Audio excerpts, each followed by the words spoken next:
Arratsaldeon denoi, mila esker, etortzeagatik. Bienvenidos a todos a este acto que organizan las organizaciones que forman el Elkarrekin Podemos. Podemos, Ezker Anitzaiu, EQUO. Este acto que va a tratar de poner claro, o va a intentar poner claro, la importancia de las DOT, las Directrices de Ordenación del Territorio. Algo que para muchos está oculto, para la mayoría de la ciudadanía no existe, pero que es fundamental para la vida de todas las personas que estamos aquí. Primero querría agradecer la invitación a presentar el acto y presentar a los tres compañeros que van a participar de él. Pilar Barraqueta viene de EQUO, David Solana viene de Desaskunde y Fernando Evia, que es un experto en todo el tema de las DOT, como luego comentaremos. Bien, me vais a permitir que haga una breve exposición y comparta con vosotros qué es lo que nosotros pensamos sobre las directrices de ordenación del territorio. Las directrices o planificaciones en base a las cuales queremos diseñar o amueblar nuestro territorio. Ya que un territorio no es más que la casa donde vivimos todas las personas y que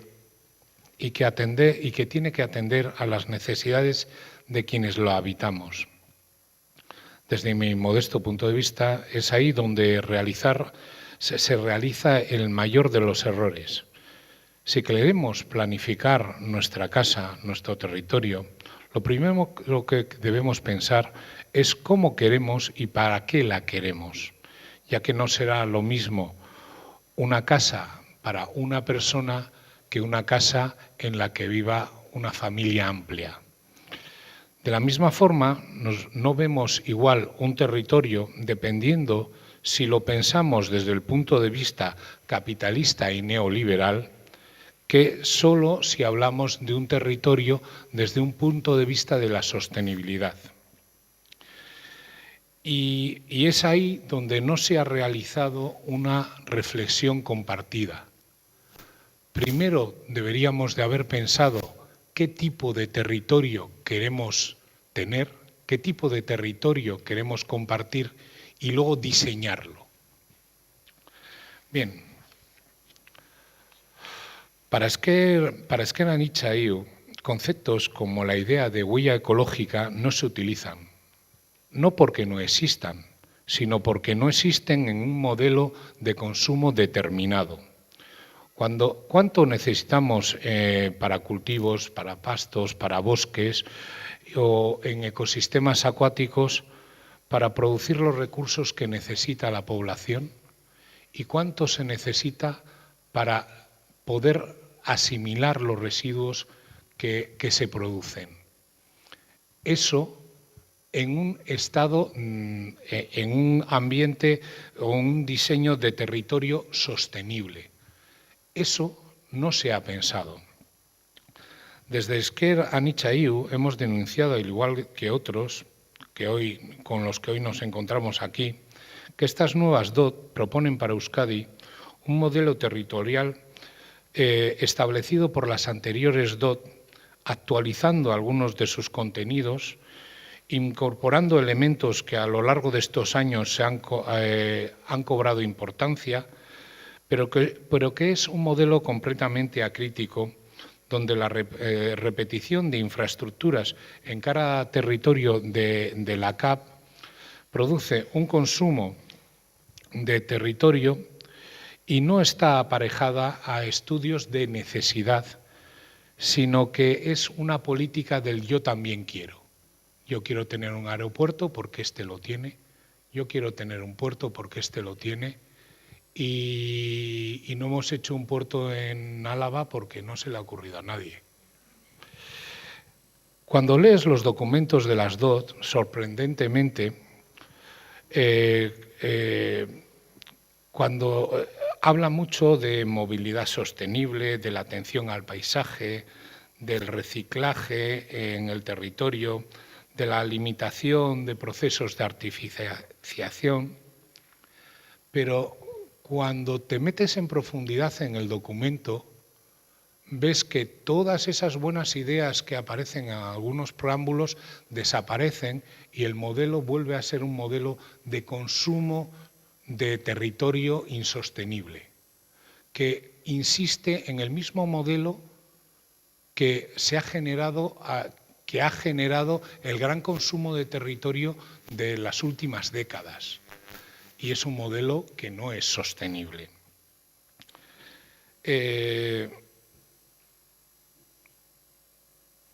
Para nosotros, cuando se habla de sostenibilidad en los documentos de la DOT, en realidad se está hablando de marketing. Es un marketing para quedar bien, pero no es una realidad. No se habla de una sostenibilidad real. Ejemplo de ello, no se planifica cómo vamos a tener una energía sostenible de aquí a 25 años. ¿Por qué? Porque no se incide en ese modelo de una energía sostenible.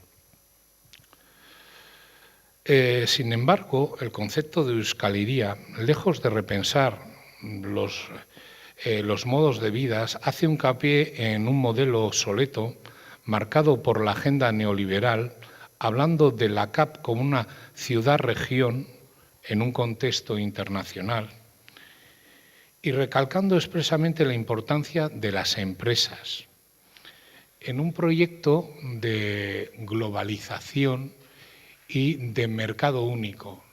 No hace hincapié en las personas, hace hincapié en las empresas. Por lo tanto, vemos que el modelo está atendiendo una determinada posición.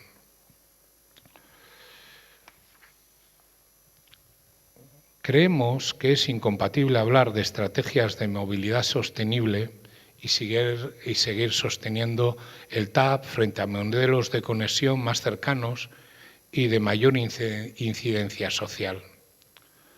Sobre los procesos de participación en las DOT, los ha habido. Ha habido ayuntamientos que han participado, ha habido técnicos que han participado, pero sí echamos de menos algo que a nosotros nos parece fundamental, y es que la mayoría de la población conozca qué son las DOT y sepa de qué va este diseño del territorio y además pueda participar en este diseño del territorio. Que se haga una reflexión entre la ciudadanía de si necesitamos 4 aeropuertos, en realidad 5, o necesitamos uno que cubra todas las necesidades del territorio. ¿Tenemos que consumir infinitamente el territorio hasta que todo sea asfalto o no? Esa reflexión debería haber sido hecha junto con la ciudadanía y no se ha hecho. Reconocemos que ha habido una mayor participación en este proceso de las DOT, porque incluso se ha participado a través de redes sociales como Twitter, Facebook, etc. Pero la mayoría de los ciudadanos de la Comunidad Autónoma Vasca en este momento desconocen qué son las directrices de ordenación del territorio y eso es grave. Es grave porque es fundamental para la vida de los ciudadanos en un futuro. Bien, yo no me voy a alargar mucho más, tengo mucho más, pero prefiero no alargarme porque creo que es mucho más interesante que hablen los compañeros. Vamos a empezar por Pilar. Pilar Barraqueta viene como representación de los compañeros de ECU. Es licenciada y doctora en Biología por la Universidad de Bremen, miembro fundador de una de las primeras consultorías ambientales de la Comunidad Autónoma Vasca, Durante casi 30 años ha dirigido y participado en numerosos proyectos relacionados con el medio ambiente, principalmente en el área de la comunicación ambiental, restauración de áreas degradadas, evaluación de impacto ambiental y proyectos y planes territoriales urbanísticos. En los últimos años también en proyectos de paisaje. Entre ellos, y dentro de la temática de ordenación de territorio y medio ambiente, evaluación ambiental estratégica, destacan los siguientes: Plan Territorial Parcial Mugialdea, modificación del PTP de Álava Central, revisión del PTP de Bilbao Metropolitano, Plan Territorial Sectorial de Vías Ciclísticas de la CAP, Planes Generales de Ordenación Urbana de La Guardia, La Bastida, Morea, Campezo, Valdegovía, Oquendo, etc., etc. Y bueno, sin más, yo te paso el micrófono y creo que nos vas a... Bueno, muchas gracias por la presentación. Buenas tardes a todas y a todos. Muchas de las cosas, muchos de los conceptos es lo que hay que decir, es lo que iba a decir yo también. O sea que hay muchas cosas que te has adelantado, pero está bien, así nos irán entrando todavía más. Bueno, a mí me tocaba decir qué son las DOT, cuál es su importancia. He intentado mantenerme en un aspecto más de información, explicar qué son las DOT, cuál es el contenido. Me he leído el avance de las DOT, el nuevo, y es más que nada explicativo, y luego los puntos que me chirrían o que veo críticos, pues los he destacado. Y luego ellos, como vienen después, seguro que hay muchas cosas o que no repetimos o que seguro que las completamos. Bueno, ¿qué son las DOT? ¿Por qué son tan importantes? Las DOT dibujan el futuro. Son la herramienta o el marco que establecen los ejes básicos sobre el territorio, sobre la explotación y preservación de los recursos, el paisaje, los espacios urbanos, industriales, rurales, infraestructuras, patrimonio cultural, vamos, todo. En definitiva, las DOT plasman o deberían de plasmar el modelo territorial del país que queremos. Aquí ya lo has dicho, dónde y cómo nos movemos, trabajamos, vivimos, compramos, generamos energía, preservamos el medio rural, etcétera, etcétera. Y digo que plasman o deberían de plasmar modelo territorial del país que queremos, depende de quién lo quiera, o sea, porque seguro que hay una ciudadanía que quiere un modelo de país y otra que quiere otro. No es lo mismo un modelo de país que va a dar servicio a una fábrica global que un modelo de país que esté apostando por el bien común, por la justicia social, por la protección del planeta y los derechos de las personas. O sea, que dependiendo de lo que queramos y la fuerza que tengamos, ese modelo de país será de una manera o será de otra. Bueno, estamos aquí porque están en fase de revisión las DOT, que se iniciaron en el 1997. Pero este concepto que hemos dicho, que plasman el modelo de país que queremos y queremos que sea un país en el que estemos orgullosos de ello, ha sido criticada las DOT, las vigentes, y son criticadas como un modelo desarrollista que ha alentado la sobreconstrucción de numerosas viviendas y una gran ocupación del territorio.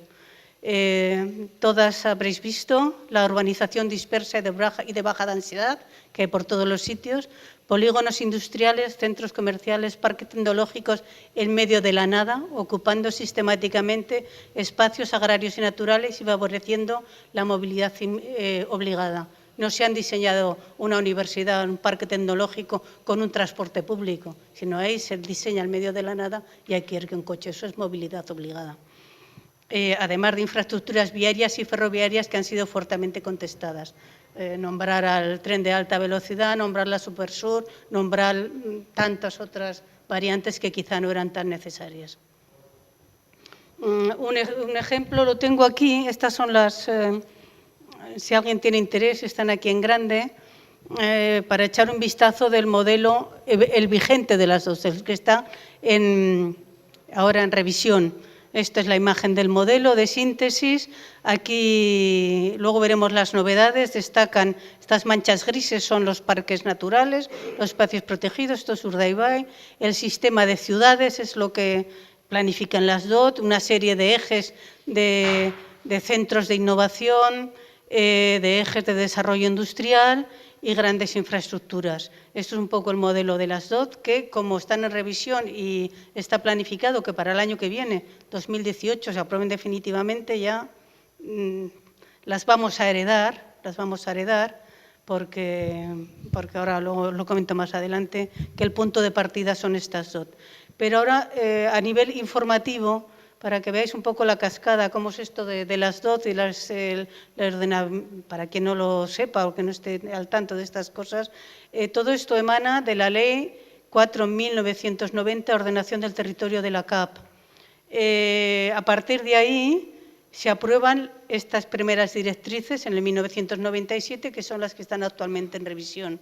Fue un proceso muy largo. Yo recuerdo que hubo mucha controversia, no se ponían de acuerdo, al final las lograron aprobar. Pero estas DOT es el marco, es el paraguas de las cuales dependen o bajan, tienen que tener en cuenta los planes territoriales parciales, que son los que diseñan a nivel comarcal. Ahora veremos un poco la definición. Hay un total de 15 planes territoriales parciales, que son las 15 áreas funcionales que está dividida el territorio de la CAP. Están aprobados 14 y uno en tramitación, Tolosaldea todavía no está aprobado definitivamente. Luego, en el otro rango están los planes territoriales sectoriales, que están previstos 20 y hay aprobados creo que 9, y los planes de ordenación urbana, los famosos PGUs, que son los que diseñan los pueblos y las ciudades, los que están más cercanos al ciudadano.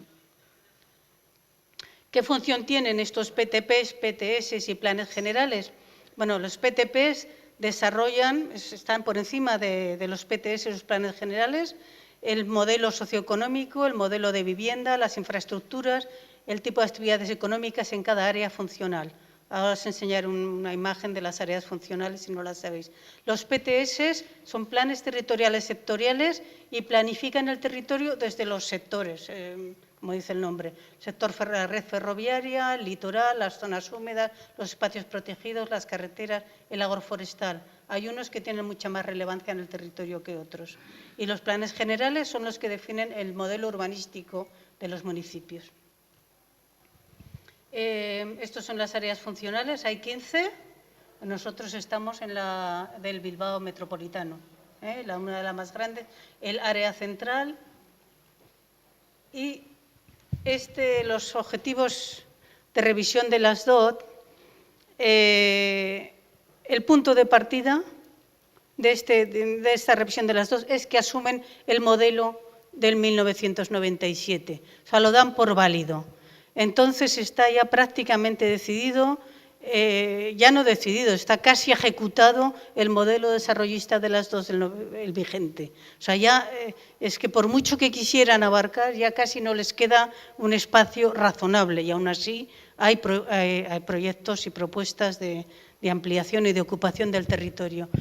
Ellos mismos definen en su documento de avance, justificándose que revisar las directrices de ordenación del territorio no es volver a empezar, o sea, que asumen lo que tenían, no hay una visión crítica ni un diagnóstico, sino que es lo que hay y además incorporan nuevos conceptos, actualizan, porque ha habido la nueva legislación, ha habido cambio climático, perspectiva de género, han habido muchas cosas que las han integrado, ¿no? Eso es casi lo más novedoso que puedan tener. Transcribo los objetivos de la revisión, proteger y mejorar los recursos naturales, fortalecer y reequilibrar las zonas urbanas, mejorar la integración de la Comunidad Europea, de la Comunidad del País Vasco con Europa, eso es muy importante a través del tren de alta velocidad y el transporte de mercancías, los modelos logísticos, etcétera, etcétera, esa comunicación con Europa y con el resto del Estado español es muy importante, y potenciar, como ha habido bastantes críticas con el poder que tenían las áreas metropolitanas, Bilbao, las grandes ciudades, Bilbao, Donostia y Vitoria, intentan desarrollar más las comarcas intermedias, las ciudades intermedias. Bueno, esto se ha movido, no sé si habrá movido ahí también.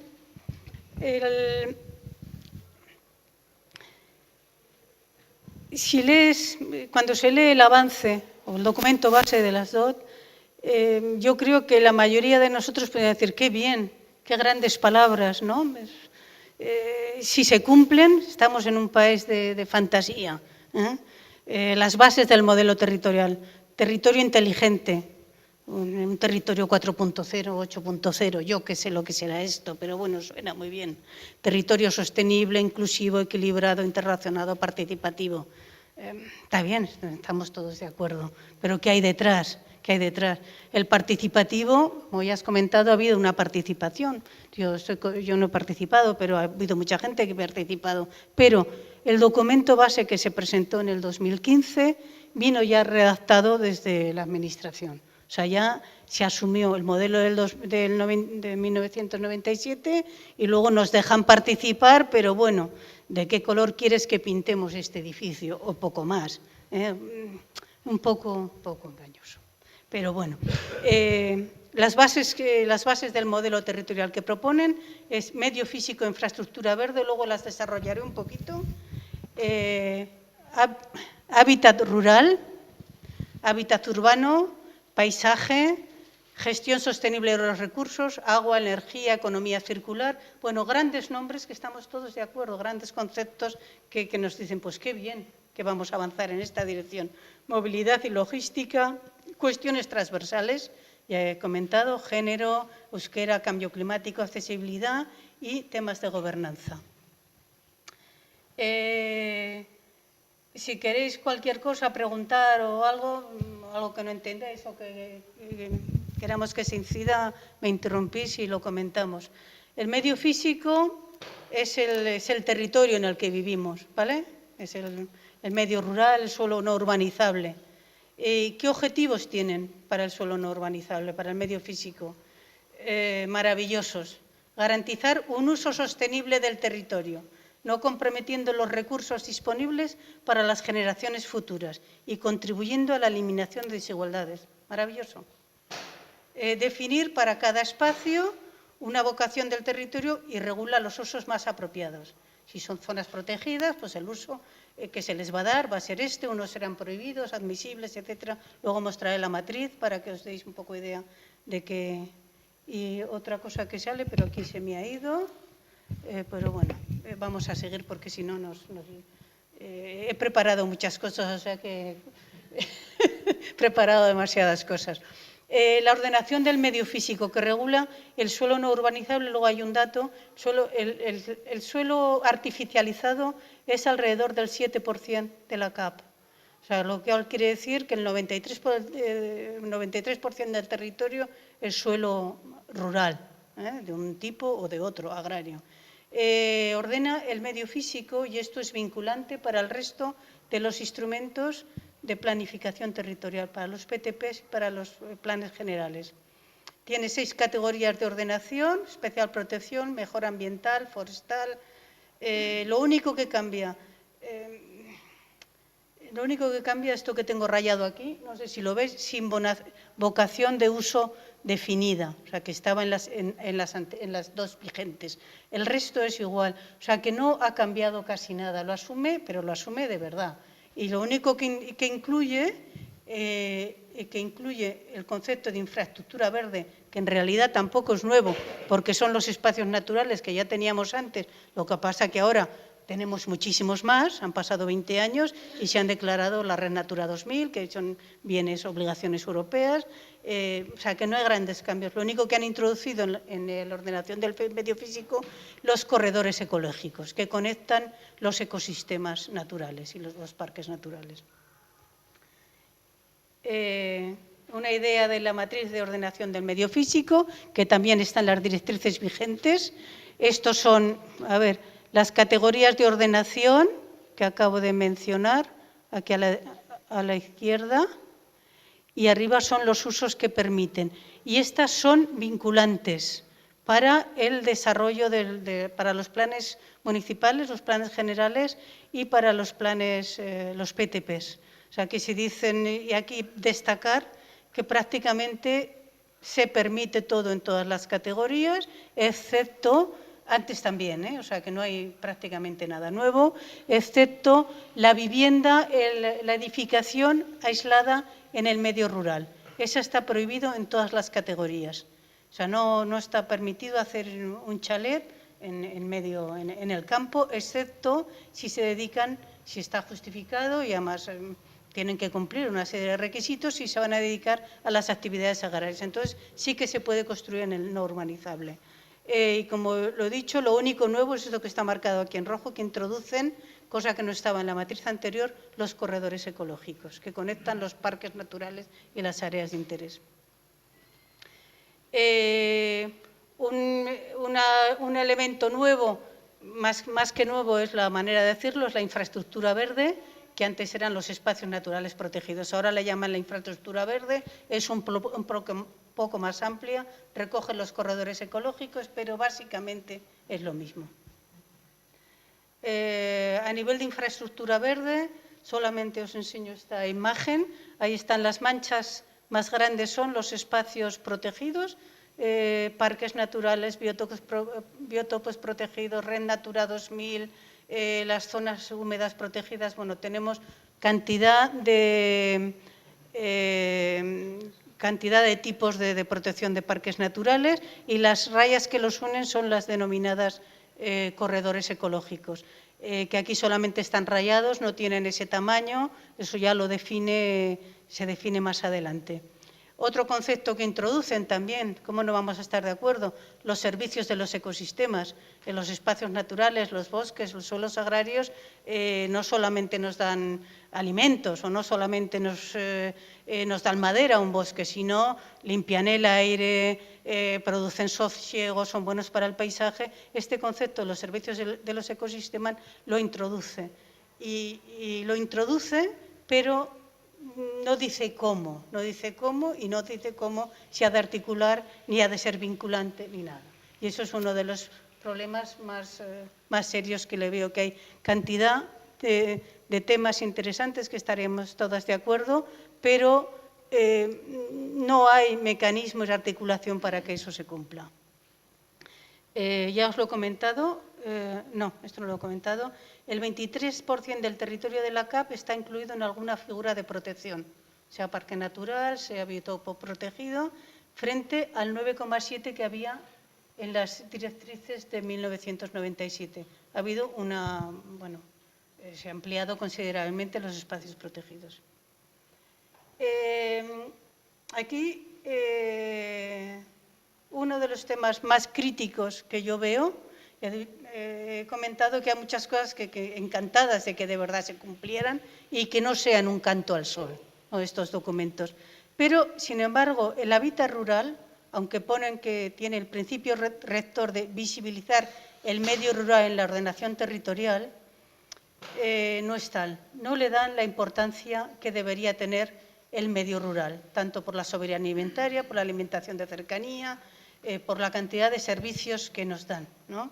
Se le considera muy importante, ejerce un papel fundamental en el territorio, es muy vulnerable a la presión urbanística y se le reconoce como un factor estratégico porque además del papel económico que pueda tener y proveedor de alimentos, es un papel protagonista en la gestión del paisaje, en el mantenimiento de la biodiversidad, que también, pero para mí le están dando más no quiero decir folclórico en plan peyorativo, pero le están dando más importancia para mantener estos valores ambientales que el tema agrario y productivo, que es lo que de verdad necesitaríamos, vamos a decir, para que no tengamos que comer tomates de Holanda y no sé qué. O sea, esto hablan de que hay que ayudar, pero no articulan mecanismos para que esto sea posible.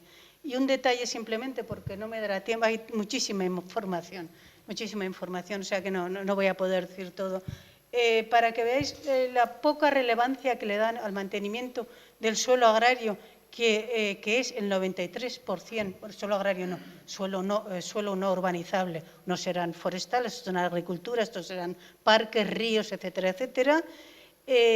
Hay unas normas al final, en las directrices, unas normas de obligado cumplimiento y otras de eficacia propositiva, vamos, que son recomendaciones y que si no las cumples tienes que justificar el por qué no. O sea, que ya la mayoría de estos aspectos tan rimbombantes y tan interesantes que nos plasman son de eficacia propositiva. La última diapositiva os lo enseño, pero para que veáis la importancia que le dan al medio rural, no es de obligado cumplimiento sus determinaciones, son de eficacia propositiva.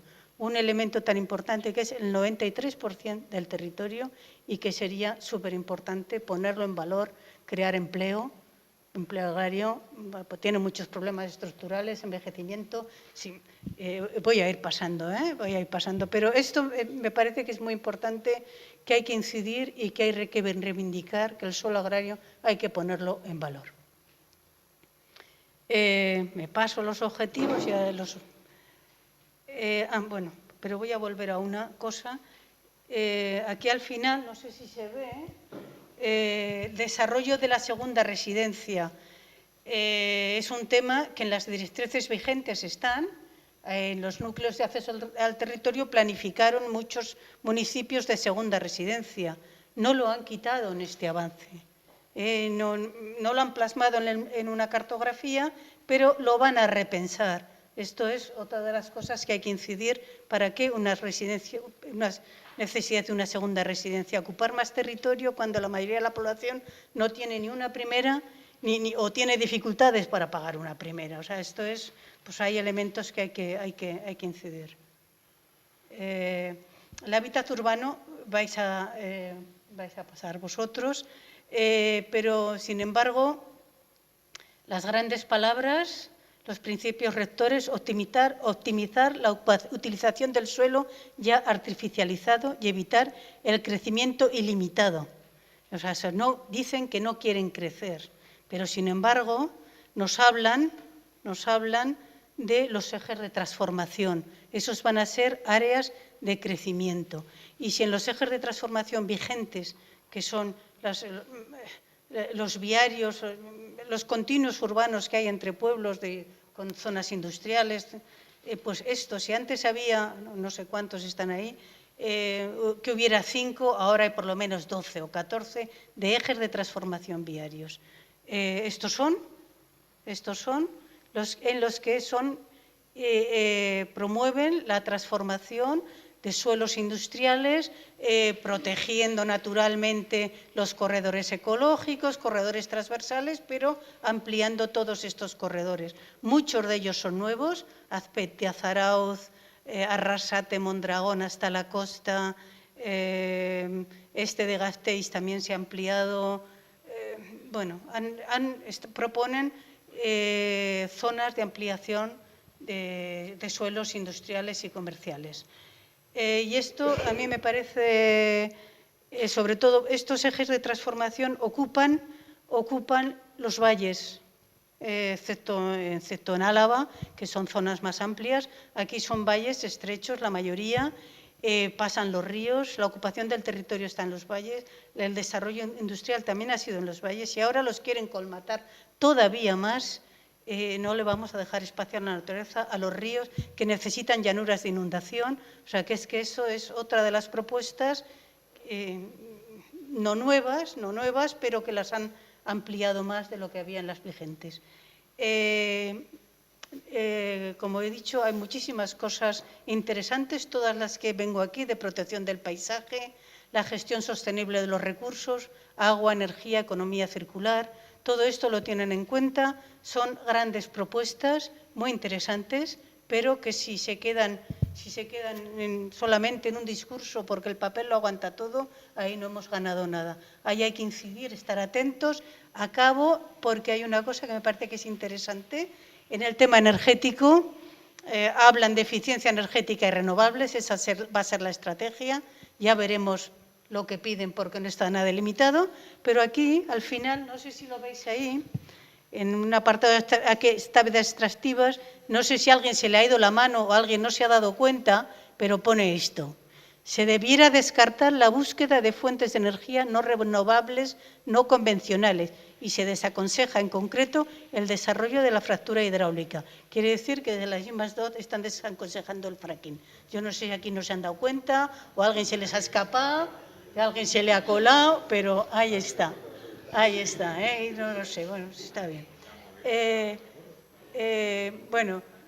Paso porque hay muchísimas cosas y les quiero dejar Paso a mis compañeros. La movilidad es otro tema. La gobernanza, perspectiva de género, cambio climático, salud, euskera. Muy bien, pero hay que exigir, controlar y que se haga. Porque si no, estamos aquí, nos están aquí tomando el pelo. Gracias.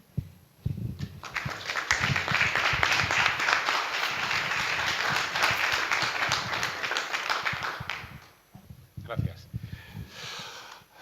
David Gutiérrez Solana es arquitecto urbanista, trabaja en la redacción de planeamiento urbanístico y como asesor de distintos municipios de la CAP en materia de urbanismo, paisaje, medio ambiente, ordenación del territorio, miembro del colectivo DOT de Saskunde, grupo pluridisciplinar creado en el año 2010 en torno al proceso de revisión de la DOT con el objetivo de lanzar el debate social sobre la necesidad de un nuevo modelo territorial. Y además, he de decir que tienen información muy interesante sobre las DOT, si queréis pasar por sus páginas. Muchas gracias por invitarme. A ver, estoy intentando aquí de averiguar cómo iniciar. F5.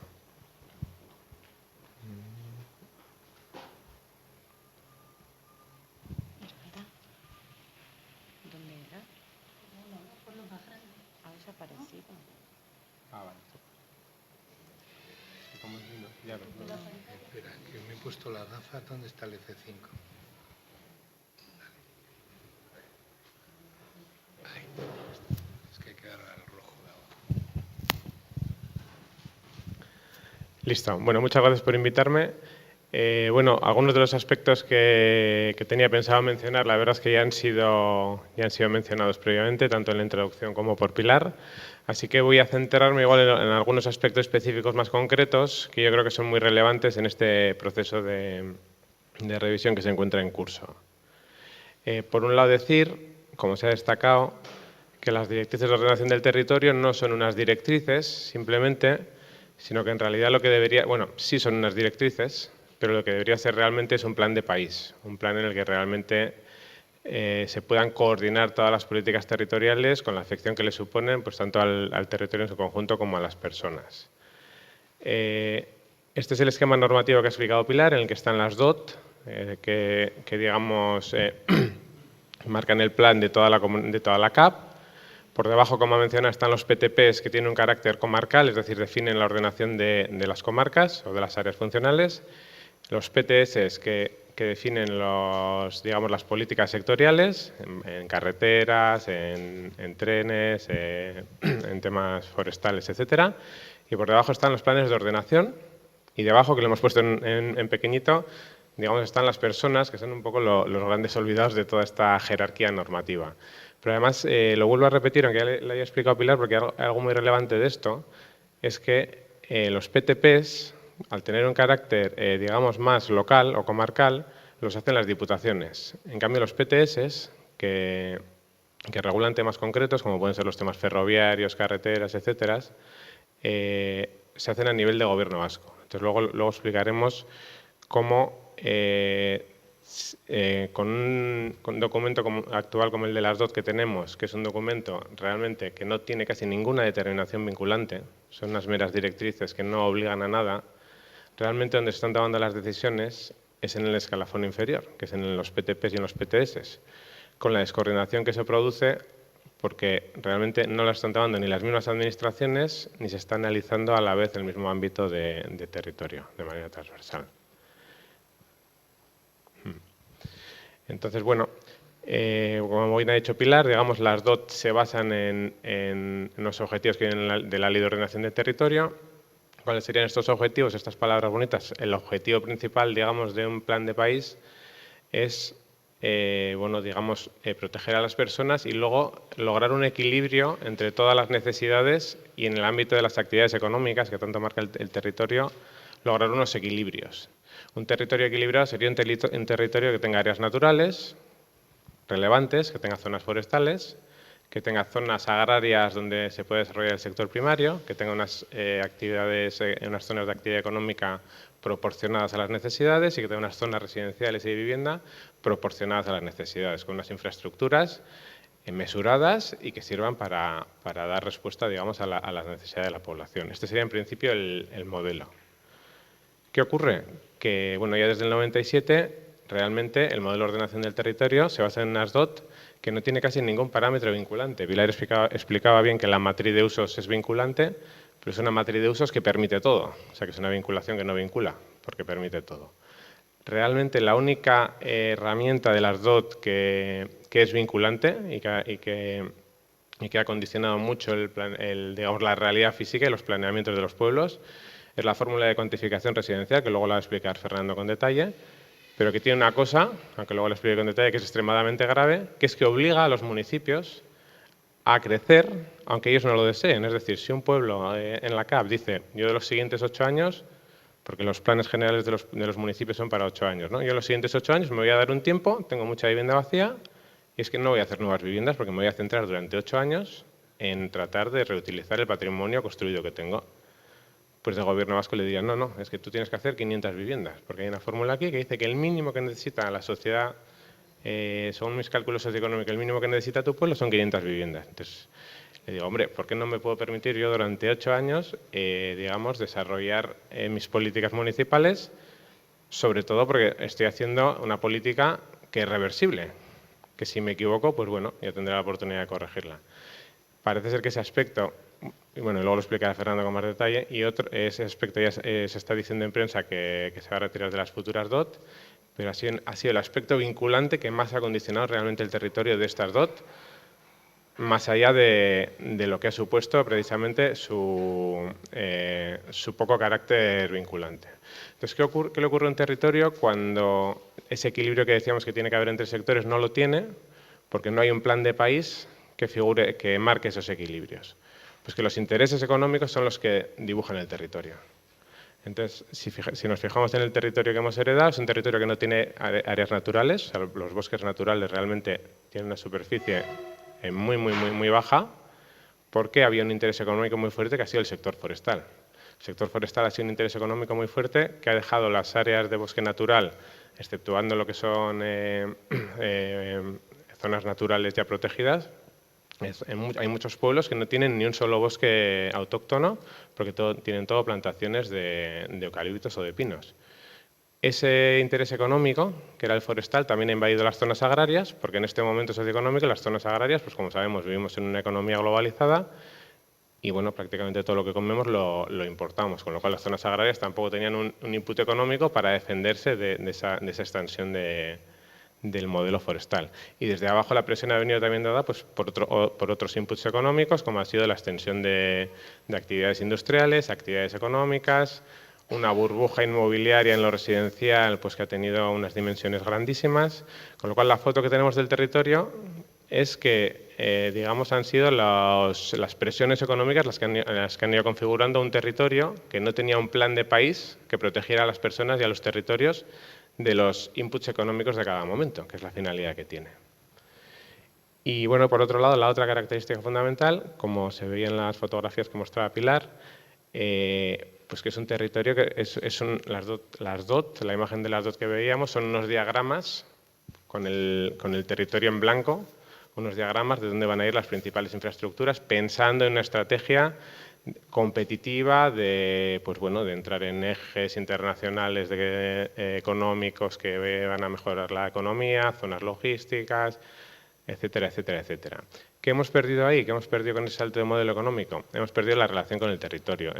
Si pensáis en cualquier territorio, históricamente los territorios, os muestro imágenes de territorios de distintas geografías, siempre establecieron una relación entre las sociedades que los habitaban, con el trabajo que desarrollaban en el territorio, y las cosas ocurrían en el territorio de una manera coordinada con la gente que los habitaban. Claro, cuando llega el capitalismo y este modo de ordenar el territorio, que no está pensando en el territorio que habita, sino está pensando en cómo se proyecta a un mercado internacional, por así decirlo, se pierde esa relación con el territorio.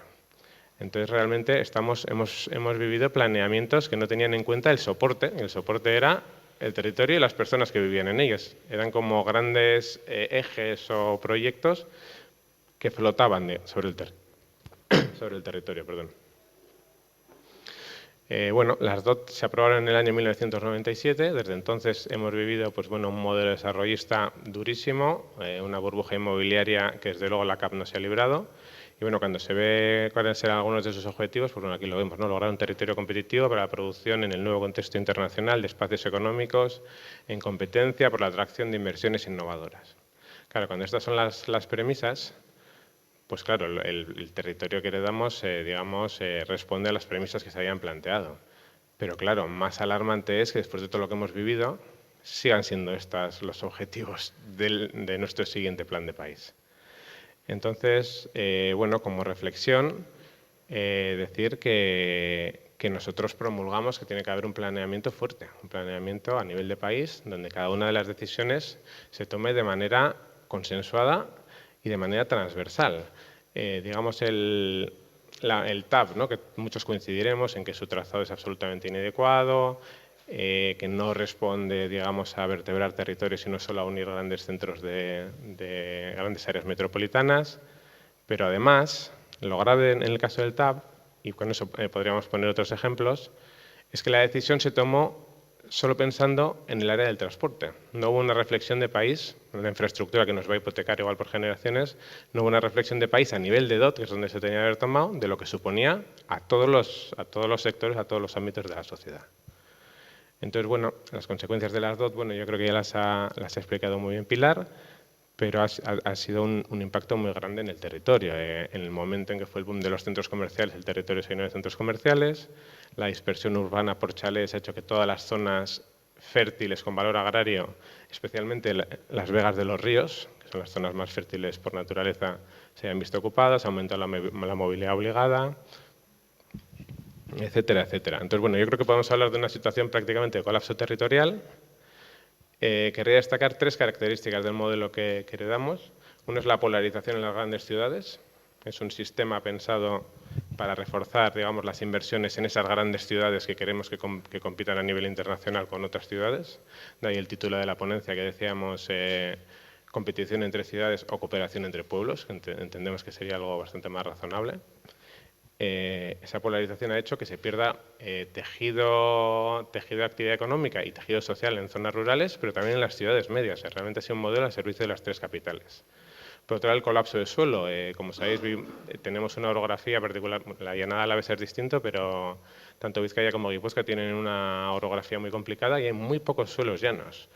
Hace unos años se aprobó el PTP de Debagoyena y hacer un análisis de los suelos que quedaban realmente utilizables para actividades agrícolas o para residencia, es decir, los suelos más o menos llanos, que den unos pendientes razonables, y queda menos del 5%. Hay muchos municipios que tienen el 100% del municipio ya construido. Entonces, claro, en esta burbuja inmobiliaria, que aquí no nos hemos escapado de ella en absoluto, lo que ha ocurrido es que se ha construido en 30 años más que en los 1000 anteriores. O sea, si miráis hay en Internet planos históricos de cómo era el territorio hace 30 años, o sea, en 30 años hemos tomado unas decisiones que entiendo yo que no nos correspondían, porque hipotecan las de las generaciones futuras, y heredamos, digamos, bueno, pues un territorio en ese sentido con unos activos muy tocados. Y una tercera característica que aquí no menciona la presentación, pero creo que es muy importante, es que además esta burbuja inmobiliaria ha generado otra consecuencia muy grave en un contexto de escasez de suelo, que es que ha generado unas expectativas especulativas sobre el suelo de la gente. Entonces, realmente, a día de hoy que se habla pues, del interés estratégico de recuperar el sector primario, por ejemplo, pero es que un joven agricultor hoy tiene dificultad para encontrar suelo, aunque haya suelos no cultivados, porque existe esa expectativa especulativa de la gente de que es que igual algún día, eso hemos aceptado que se acaba la burbuja inmobiliaria, pero eso de que igual algún día me toca. Entonces, realmente, parece mentira, pero es difícil para un joven agricultor hoy en día encontrar suelo en la CAP, particularmente en Vizcaya y en Guipúzcoa. Y bueno, fruto de ese modelo nace, digamos, el proceso de revisión de las DOT. Hubo un primer planteamiento que fue en el año 2011, creo recordar que fue el reestudio de las DOT, una modificación no sustancial de las DOT, pero ya veis el tipo de imágenes que producen. Son unas imágenes que sobrevuelan el territorio, pero en donde no vemos qué pasa realmente ni con el territorio en sí ni con sus gentes, ¿no? Bueno, Este reestudio de las DOT, que era una modificación no sustancial, bueno, fue un proceso muy, digamos, cuestionado por los movimientos sociales. Incluso buenas alegaciones muy potentes que pidieron que realmente no tenía sentido en el año 2011, con el contexto socioeconómico que había en esos momentos, hacer una modificación no sustancial que promulgara mantener el modelo. Y bueno, al final se consiguió que en el año 2012, si no recuerdo mal, el Parlamento vasco aprobara que sí que iba a plantear una revisión en profundidad de las directrices de ordenación del territorio. Ese era el planteamiento que se aprobó en Parlamento vasco. ¿Qué es lo que ha ocurrido después? Pues bueno, todos conocemos un poco la continuación. Se plantea un proceso sin diagnóstico. Es que solo decirlo parece... O sea, es increíble. Se ha planteado un proceso para hacer un plan de país que no analiza los efectos sobre nuestro territorio, sobre nuestra sociedad, del modelo que hemos implantado durante 30 años. Entonces, bueno, claro, son documentos muy técnicos que pueden pasar, digamos, bastante disimuladamente, pero realmente plantear un plan de la importancia para el país, como son unas DOT, que no tienen diagnóstico, que no mide cuáles son los efectos que ha tenido el modelo que estás promulgando, pues es realmente grave.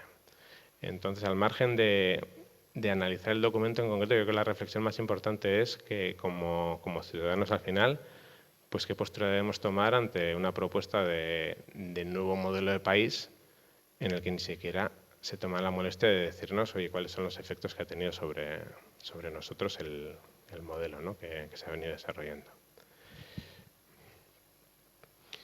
Y bueno, hay una frase de Albert Einstein que hemos estado utilizando recurrentemente cuando hablamos de este tema, que es que no se pueden resolver problemas usando el mismo tipo de pensamiento que usamos cuando los creamos, que yo creo que es algo que viene muy al cuento. Entonces, bueno, desde los movimientos sociales, ¿qué conclusiones están empezando a sacar? Y bueno, se están empezando a mover información en distintos foros de este modelo de las DOT. Claro, habrá que analizar, como decía Pilar, ciertas cosas que vienen en las DOT, como son encima ejes de desarrollo en las zonas fluviales con mayor valor, etcétera. Pero es que yo creo que lo primero que tenemos que plantearnos es si tenemos que aceptar este planteamiento de directrices de ordenación del territorio que parte sin un diagnóstico. Las directivas europeas actuales prohíben hacer planes o estrategias que no midan los efectos de los anteriores y que no establezcan indicadores que permitan medir el nivel de cumplimiento de los objetivos que te planteas. O sea, a día de hoy, si tú haces un plan, tienes que decir qué es lo que quieres conseguir, tienes que poner unos indicadores que permitan medir al de unos años si lo has conseguido. O sea, que digamos que es un planteamiento que está incluso pues fuera de la legalidad de lo que es los procedimientos de aprobación de planes a nivel europeo. Y entonces, bueno, como conclusiones del proceso, que no es un documento de consenso, pese a que haya habido una cierta participación, porque es un documento que parte sin diagnóstico. Segundo, hay un descarado relato optimista por parte de la Administración. Incluso había unos vídeos, cuando inició el proceso participativo, había incluso unos vídeos que venían a explicar lo estupendo que es nuestro modelo territorial y lo bien que está el territorio a día de hoy. Por otro lado, se mantiene la renuncia a una ordenación y planificación integral y coherente, sigue siendo unas DOT que no tienen ninguna pretensión de ser vinculantes. De hecho, hay una frase cuando habla del tema de las carreteras que llega a decir las directrices de ordenación del territorio no tienen la intención de diseñar una red de carreteras. ¿Qué quiere decir esto? Pues quiere decir que el Gobierno vasco le está diciendo a la Diputación que no va a tocar su competencia, que son las carreteras. Pero claro, ¿cómo puede haber un plan de país que no establece cuáles son la red de infraestructuras viarias básicas? Es decir, luego aparecen infraestructuras como la Supersur, variantes que estamos pagando entre todos también, que en algunos de los casos no eran necesarias. La idea esta de las autovías radiales que se querían hacer a todos los municipios de la costa, son decisiones de una importancia territorial crucial, bueno, el superpuerto que habéis mencionado, pero que no se engranan en esta idea de plan de país, sino que básicamente se avanza hacia otra vez un modelo de DOT que no diga prácticamente nada y luego decisiones sectoriales, digamos, descoordinadas que van a tomar las decisiones claves. Y luego existe una total descoordinación de procesos simultáneos de planificación. Claro, a la vez que están haciendo digamos, todo este proceso de revisión de las DOT, una muestra clara de que no tiene una intención este proceso de ser realmente determinante a nivel territorial es que a la vez que el Gobierno vasco hace las DOT, la Diputación de Vizcaya está haciendo el plan territorial parcial del Bilbao metropolitano, que sí que tiene muchísimos aspectos que son vinculantes. Entonces están haciendo ya las DOT a la vez que hacen el plan territorial parcial de una de las áreas funcionales más importantes como es Bilbao y a la vez que hacen el plan general de Bilbao. Es decir, la voluntad que se tiene desde un principio de que el plan país condicione el resto de planes es muy baja. Entonces, bueno, sí que me pedían... Bueno, en su momento desde Zaskunde sí que se hizo un documento bastante completo que podéis mirar sobre, bueno, crítico de cómo era el proceso y sí que establecía era un documento abierto, hecho de manera pluridisciplinar por técnicos de varias disciplinas y un documento abierto de líneas que podía trabajar un nuevo proceso de las DOT. Sí apuntaría a varios temas, por un lado, sí que he querido mencionar la definición de desarrollo sostenible, que bueno, ha sido muy tergiversada y manipulada, pero creo que es algo que no debemos de olvidar. Y luego sí que quería transmitiros un concepto que algunos ya conoceréis, pero que es clave en ordenación de territorio, que es el concepto de la autosuficiencia conectada. Hay que ser lo más autónomo posible, sobre todo en los principales ciclos de energía, materiales, alimentación y agua, y conectarse a la red para conseguir lo que no puedes conseguir. ¿Qué quiere decir esto? Que una sociedad y una economía, para que sea fuerte, los aspectos esenciales, que es el comer, el beber, el agua, en lo posible, tiene que ser lo más autónoma posible. Por un lado, por una simple cuestión de inteligencia y de resistencia a fenómenos macroeconómicos que pueden ser adversos. Pero también, por otro lado, por una cuestión de ética social. Nosotros ahora mismo hemos establecido un modelo sociourbanístico en el que estamos funcionando con los recursos de los demás, y eso nos lo tenemos que replantear. Hay 60 millones de desplazados por cuestiones socioeconómicas en el mundo sí, voy acabando. Y el nuevo modelo sociourbanístico que planteemos, yo creo que tenemos la obligación ética de, en el mayor grado que podamos, basarlo en nuestros propios recursos. Entonces, bueno, para ir acabando, ¿cuáles deberían ser algunos de los principales ejes de ese modelo alternativo? Claro, hablábamos de un modelo que se producía de arriba hacia abajo, desde unos grandes ejes macroeconómicos. ¿Cuál sería el modelo que deberíamos estudiar entre todos? Por supuesto, no tenemos la respuesta. Esto debería ser una construcción colectiva. Bueno, debería partir de la reconciliación con el territorio, debería partir de la gente y de los territorios, aprovechando, digamos, las cualidades específicas y los potenciales del territorio, que son muchos. Otra idea básica que me gustaría transmitiros es la idea de cercanía. Si queremos construir una sociedad que sea justa y que sea equitativa, tanto en género como en inclusión de distintos colectivos sociales, tenemos que recuperar lo que había en los pueblos de antes, que son las relaciones de cercanía, que uno viva en un sitio, trabaje cerca, el colegio se produzca cerca. El modelo actual de movilidad, como mencionaba Pilar, ha aumentado las tasas de movilidad obligada casi al doble. Claro, si tú trabajas a 100 kilómetros de tu casa y el niño se pone enfermo, ¿quién va? ¿Cómo se concilia eso? ¿Quién cuida de las personas mayores? El modelo territorial tiene unas implicaciones que, digamos, tiene implicaciones a todos los niveles, hasta los niveles más básicos de nuestra vida cotidiana. Incidir en la necesidad de que el planteamiento vinculante y equitativo del modelo que promulgamos, es decir, hagamos un plan entre todos que proteja a la ciudadanía de ciertos intereses económicos. Hagámoslo, busquemos la cohesión social y la democracia participativa.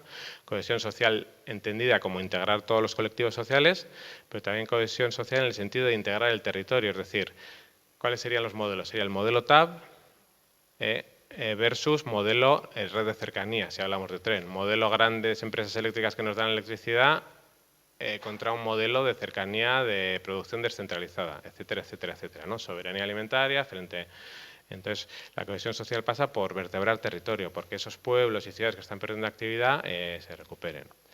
Y por último, transmitir como reflexión que el hecho de querer vertebrar territorio sí que implica buscar cuáles son las escalas en las que podemos trabajar. Y nosotros entendemos que la comarca es una escala de territorio muy adecuada, porque es la escala mínima donde se producen, digamos, todos los servicios que puede necesitar una ciudadanía, para huir también, por otro lado, de fenómenos que hemos visto en los momentos de mayor despliegue de la burbuja, pues de que cada pueblo, cada alcalde quería su polígono industrial, quería su piscina, quería su... Entonces, por un lado, vertebremos territorio, consigamos que las zonas que se han visto que han ido perdiendo actividad, digamos, por estos fenómenos más de, pues bueno, de absorción de las zonas metropolitanas, pues bueno, no roben, digamos, toda la capacidad a otros territorios, pero busquemos la escala adecuada. Y bueno, eso es todo.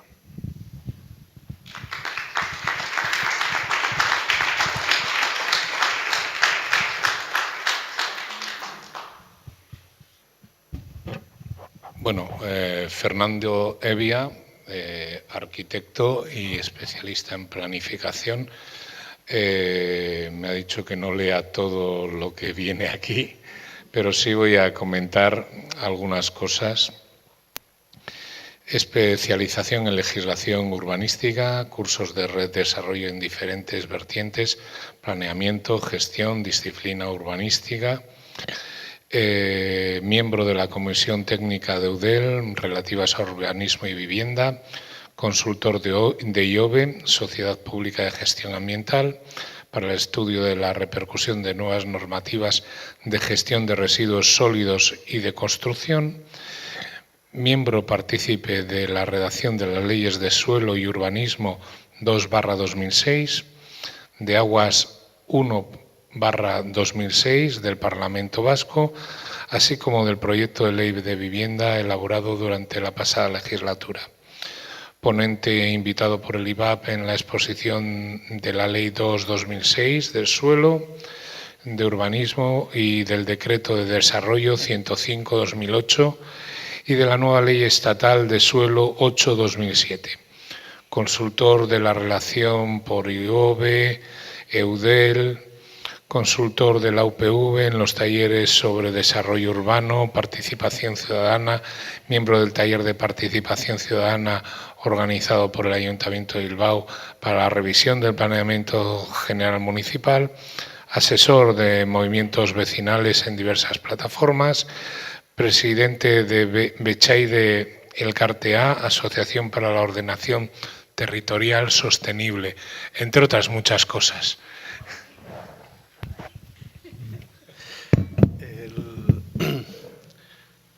Yo trataré de concretar lo que entiendo que es el núcleo del problema, el problema de fondo de la revisión de las directrices de ordenación del territorio. El problema es, como han apuntado mis compañeros, el de la sostenibilidad del territorio. Todo el mundo está de acuerdo en que hay que conseguir o que hay que propugnar o que hay que aplicar un desarrollo territorial sostenible. El problema es cómo y si realmente la propuesta de revisión lo va a conseguir o no. Porque lo que hemos heredado no se puede decir que sea muy sostenible o que haya sido un proceso realmente muy sostenible. Y como se ha dicho anteriormente, la continuidad con el modelo heredado no apunta hacia una sostenibilidad, sino más bien iría en sentido contrario. Mi charla tendrá como dos partes. Una en la que expondré la situación heredada y los problemas a los que se enfrenta la propuesta de revisión y cómo la manera de abordar la revisión es contradictoria con lo heredado y, en cierto modo, le cuesta mucho reconocer la situación heredada, que se resume en una gran ocupación territorial de suelo innecesaria.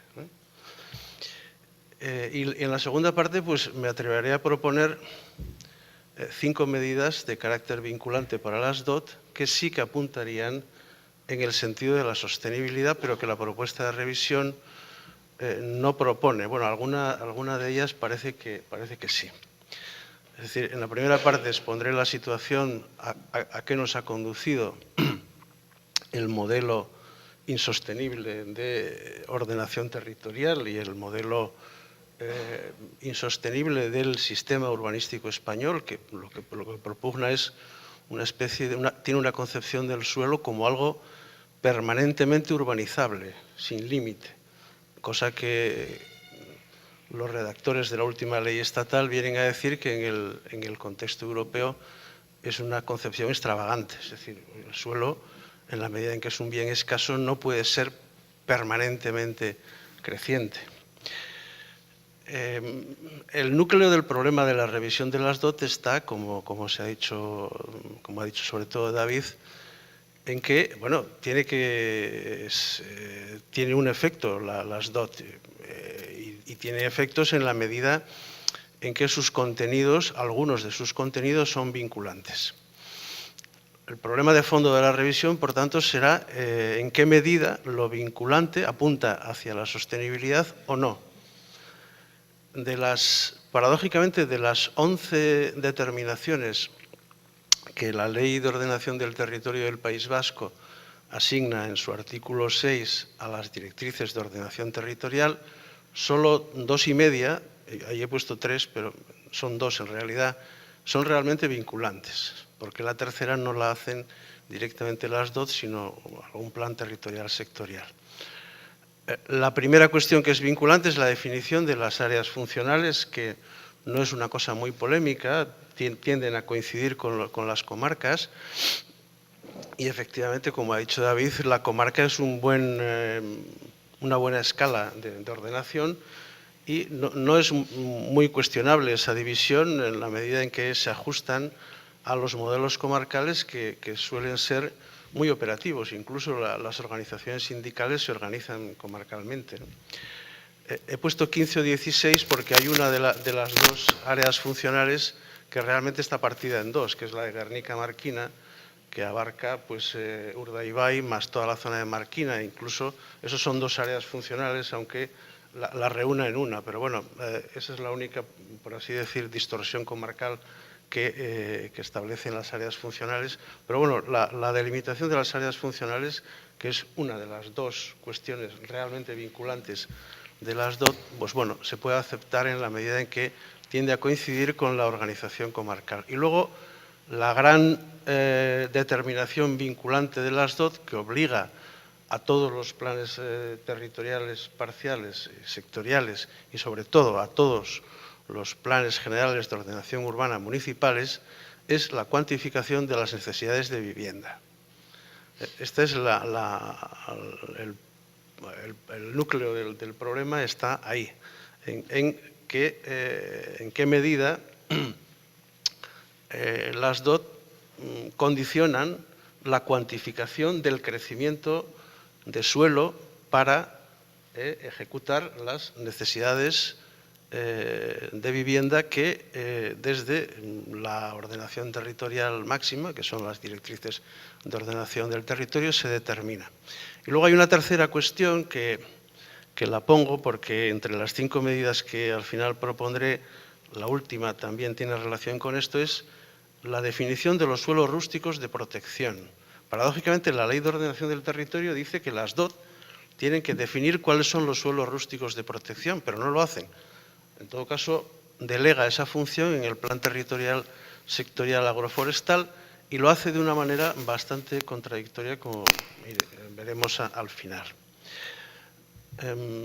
Esta es la fórmula como el tema de la delimitación de las áreas no es un tema polémico, me voy a centrar en el asunto de la cuantificación residencial. Esta fórmula, aparentemente muy compleja, esto es una fotocopia del decreto último que ha actualizado la cuantificación residencial y, bueno, al final, esta es la fórmula final, es decir, que la cuantificación residencial es el resultado de multiplicar las necesidades reales por un factor de esponjamiento, es decir, un 1, o 2, o 3, o 4, algo, es decir, un factor, o sea que no hay que, las DOT propugnan que no se defina suelo, no se clasifique suelo en función de las necesidades reales, sino en función de las necesidades reales multiplicadas pues por lo que se llama el esponjamiento, es decir, que las propias DOT están planteando que se disponga, que se artificialice más suelo del que realmente se necesita. Luego veremos cómo estamos y cuánto suelo tenemos y qué efecto han tenido las DOT y cuánto suelo han clasificado. Descontando, y esto es una novedad del decreto, descontando la vivienda vacía, aunque el decreto dice, bueno, no la vivienda vacía, sino el 50% solamente, se propone que sea solamente el 50%, etc. Las necesidades reales, la fórmula de cuantificar las necesidades reales también es discutible, pero bueno, no voy a entrar en muchos detalles. La fórmula es esta, ¿no?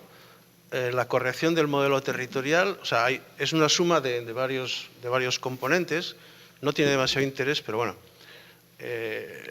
La corrección del modelo territorial quiere decir que el planeamiento territorial sectorial, pues en determinadas áreas, pues puede propugnar que se ejecuten pues una serie de viviendas pues para incrementar o potenciar esa área en detrimento de otras. Y luego el resto de los sumandos pues son, por un lado, el A1, que es la variación de la población residente, que bueno, pues normalmente es negativo este factor, salvo en algunos municipios muy concretos donde se ha concentrado la expansión urbanística. La segunda componente es la variación del tamaño familiar. Esta es en la aplicación de la fórmula la que más importancia tiene, porque en los últimos 15 años el tamaño de la unidad familiar ha pasado pues de 3,5 a estar por debajo de 2,5. Entonces, pues efectivamente eso da lugar, por un lado, a que las viviendas sean más pequeñas, pero a que el número de unidades residenciales pues aumente, pues entre otras cosas por la evolución de la pirámide de población, porque antes de la burbuja inmobiliaria la pirámide de población tenía forma piramidal, pero ahora la parte más ancha de la pirámide, que son los nacidos en el año 76, ya han cumplido 40 años, esos ya están emancipados, luego esos ya han cubierto sus necesidades de vivienda, o sea, ya están hipotecados de por vida. Pero bueno,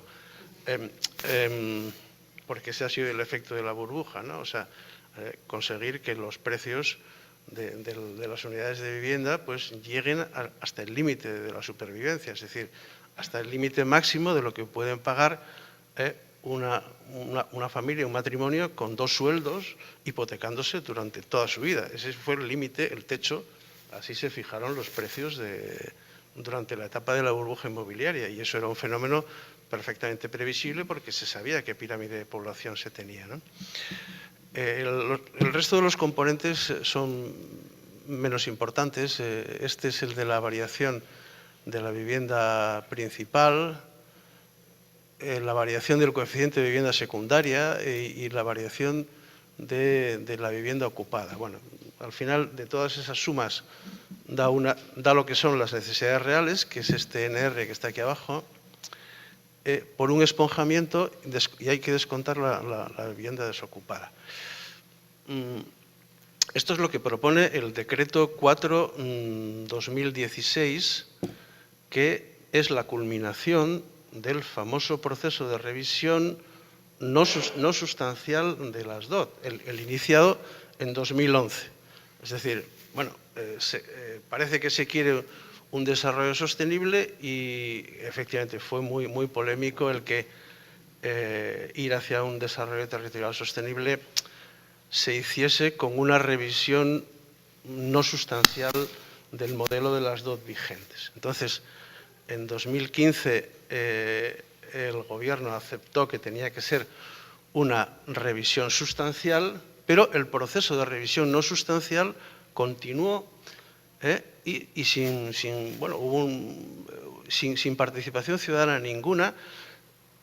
Se hizo este decreto, el decreto 4/2016, que es el que establece con carácter, transitorio, por así decir, pero vinculante. En este momento está en vigor ese decreto, que es el que determina lo más vinculante de las DOT, que es la cuantificación del modelo residencial. Es decir, que por un lado se inicia el proceso de revisión sustancial, pero lo vinculante se aprueba por decreto y se plantea un modelo diferente. El modelo de cuantificación es relativamente menos expansivo que el del año 97, pero eso está en vigor ya desde febrero de 2016.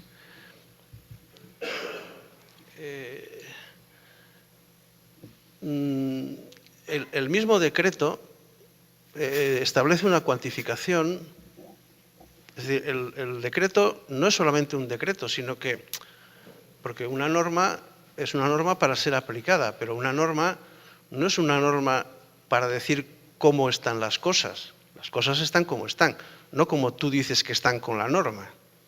O sea, una norma no puede determinar cómo es la realidad. Bueno, pues el decreto, paradójicamente, viene a decir eso, es decir,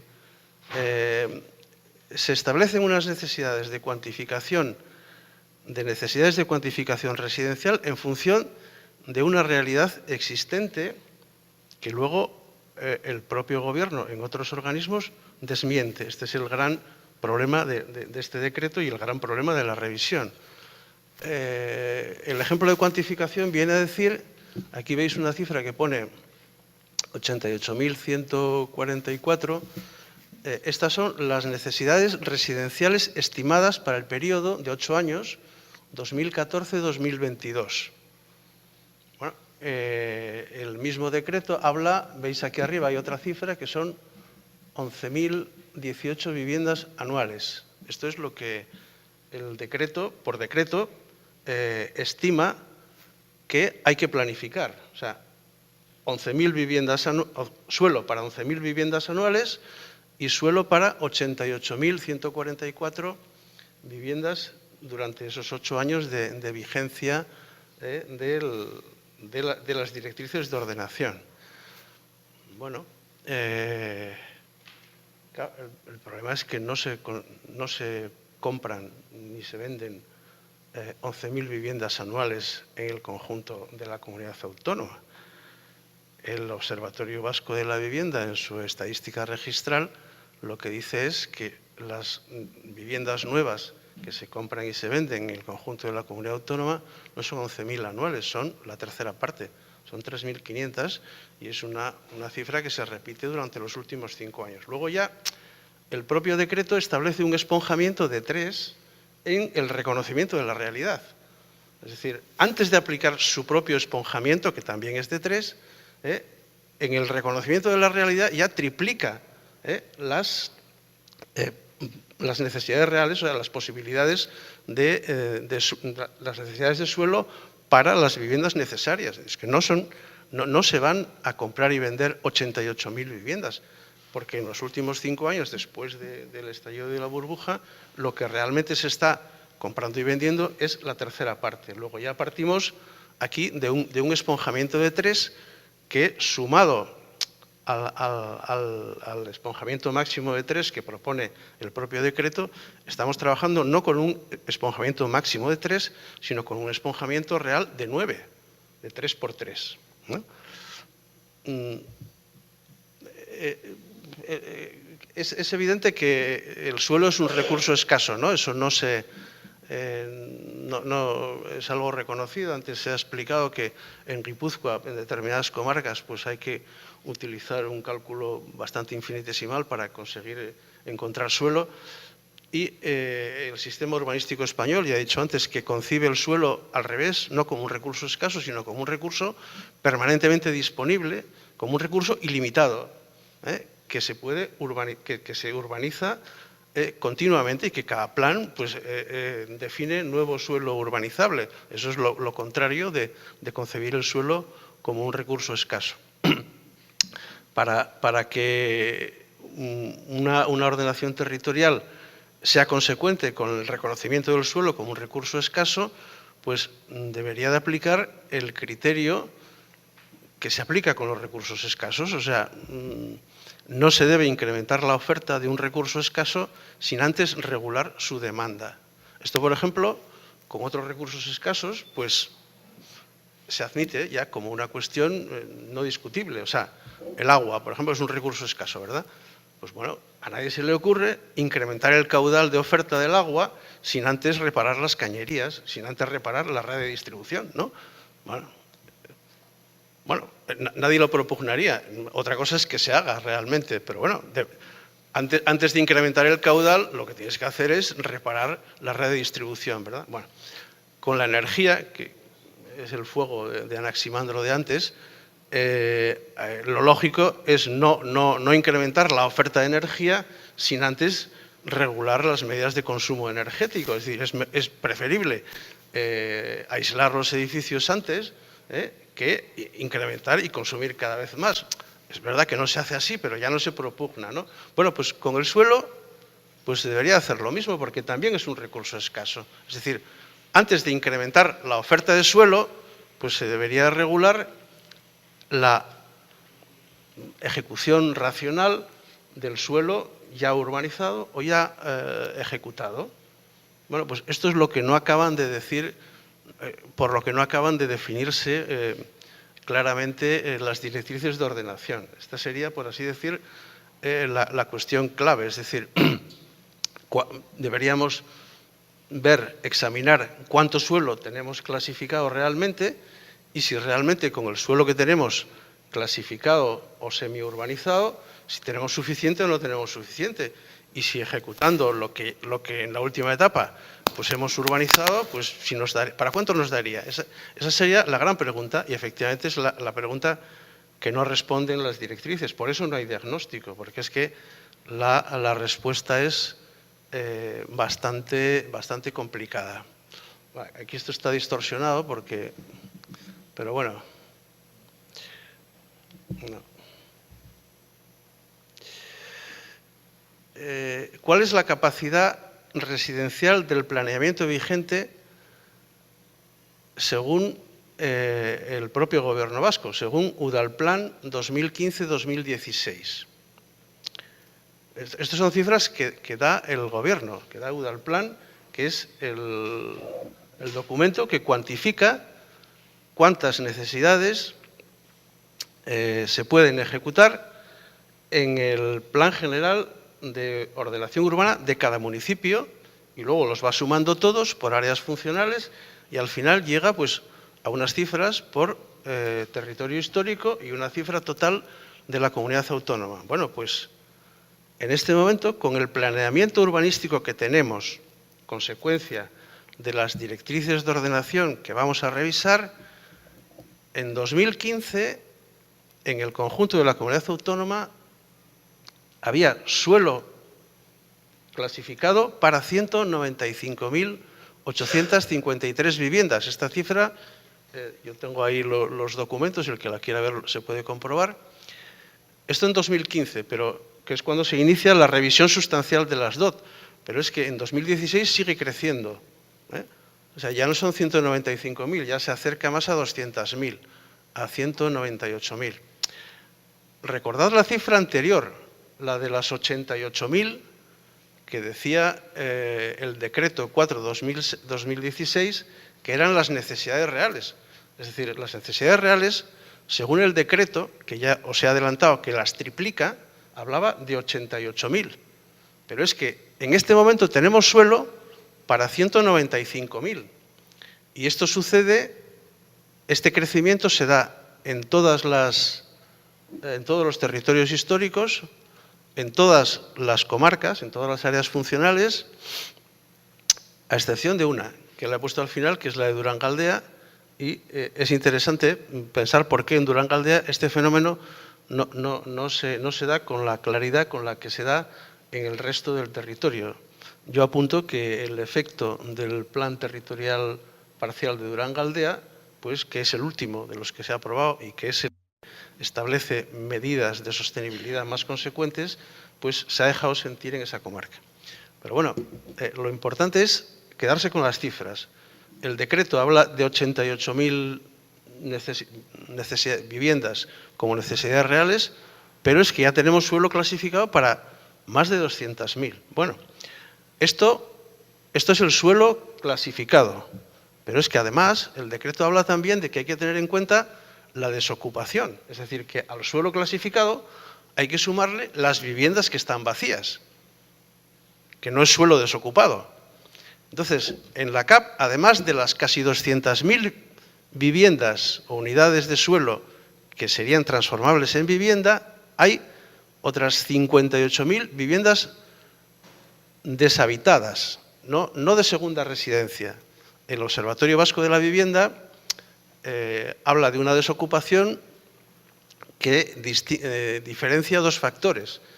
La segunda residencia, como parcialmente desocupada, y la deshabitada, que no se ocupa nunca. Bueno, esta cifra de 58.000, 27.000 para Vizcaya, 20.000 para Bilbao Metropolitano, estas son las desocupadas permanentes, o sea, no las de temporada. Porque claro, en La Guardia, en la comarca de La Guardia, un 44% de las viviendas están desocupadas, pero la mayor parte tienen una ocupación de temporada, ¿no? En la zona costera, en Munguía, la zona de Guernica-Marquina y Zarauz, también el porcentaje de desocupación aumenta, pero aumenta porque efectivamente la vivienda de temporada en toda la costa pues también tiene incidencia real. Pero aquí pongo las cifras de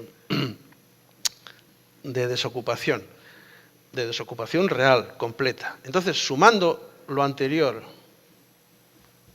sumando estas 195.000 más las 58.000, resulta que, o sea, sumando desocupación más planeamiento, en este momento lo que se está ofertando con el urbanismo que tenemos son 257.000 viviendas para el conjunto de la comunidad autónoma. Cuando el decreto pues reconoce triplicando las necesidades reales, el decreto reconoce que, bueno, como mucho harían falta 88.000. Claro, pero bueno, aquí veis el contraste con las previsiones del decreto, es decir, 88.000 previstas en el decreto 4/2016 y lo que tenemos aquí ya con el planeamiento vigente, tenemos suelo más vivienda vacía para 257.000. Es decir, que tenemos ya un esponjamiento de 2,92 con el urbanismo que tenemos, con los planes generales que tenemos. Entonces, a ver, la revisión, ¿hacia dónde debería de ir? ¿Hacia clasificar más suelo o hacia desclasificar una parte importante del suelo que tenemos? Pues evidentemente hacia la segunda opción. Es decir, si realmente las necesidades son 1/3 de 88.000 y tenemos suelo para 257.000, para 3 veces más, pues parece que lo que habría que hacer sería desclasificar. Desclasificar legalmente no es muy complicado. Si no hay derechos urbanísticos consumados, es decir, si el proyecto de reparcelación no está inscrito en el registro de la propiedad, no hay la adquisición de derechos es cero, luego por norma se puede desclasificar. Muchos municipios que están revisando planeamiento pues están proponiendo desclasificaciones. El mismo plan territorial parcial de Durangaldea ya proponía que el caso de Zornocha tenía que desclasificar. En este momento en Guecho se está proponiendo desclasificación y con una medida donde hay gente con un cierto sentido común, pues incluso hasta se desclasifica por ley. En la comunidad autónoma de Castilla y León, que no está gobernada por extraños radicales, pues se ha desclasificado por ley, porque tenían muchísimo suelo y claro, alguien que consciente de que tener ese suelo sobrevalorado, en el fondo lo que está es seguir inflando una burbuja que produce unos efectos socioeconómicos muy negativos, porque claro, todo ese suelo que se ha sobrevalorado, se ha obtenido con opciones de compra mediante créditos hipotecarios al 100%, ha vuelto a los bancos como activos tóxicos, claro, o sea, porque en realidad no vale lo que realmente se dice que está valiendo. Luego es mejor desclasificar para, por así decir, quitarse de encima esos activos financieros tóxicos, ¿no? Entonces, eso hasta por ley se está haciendo en comunidades gobernadas por el Partido Popular, es decir, que no es algo que debiera de sonar extraño, pero hay que reconocerlo. Es decir, si tenemos tanto suelo clasificado, es mejor desclasificar que seguir proponiendo clasificación. Bueno, esto no se dice ni en el decreto ni en el avance de la revisión, pero se reconoce abiertamente que francamente es así. Claro, conclusión de todo esto,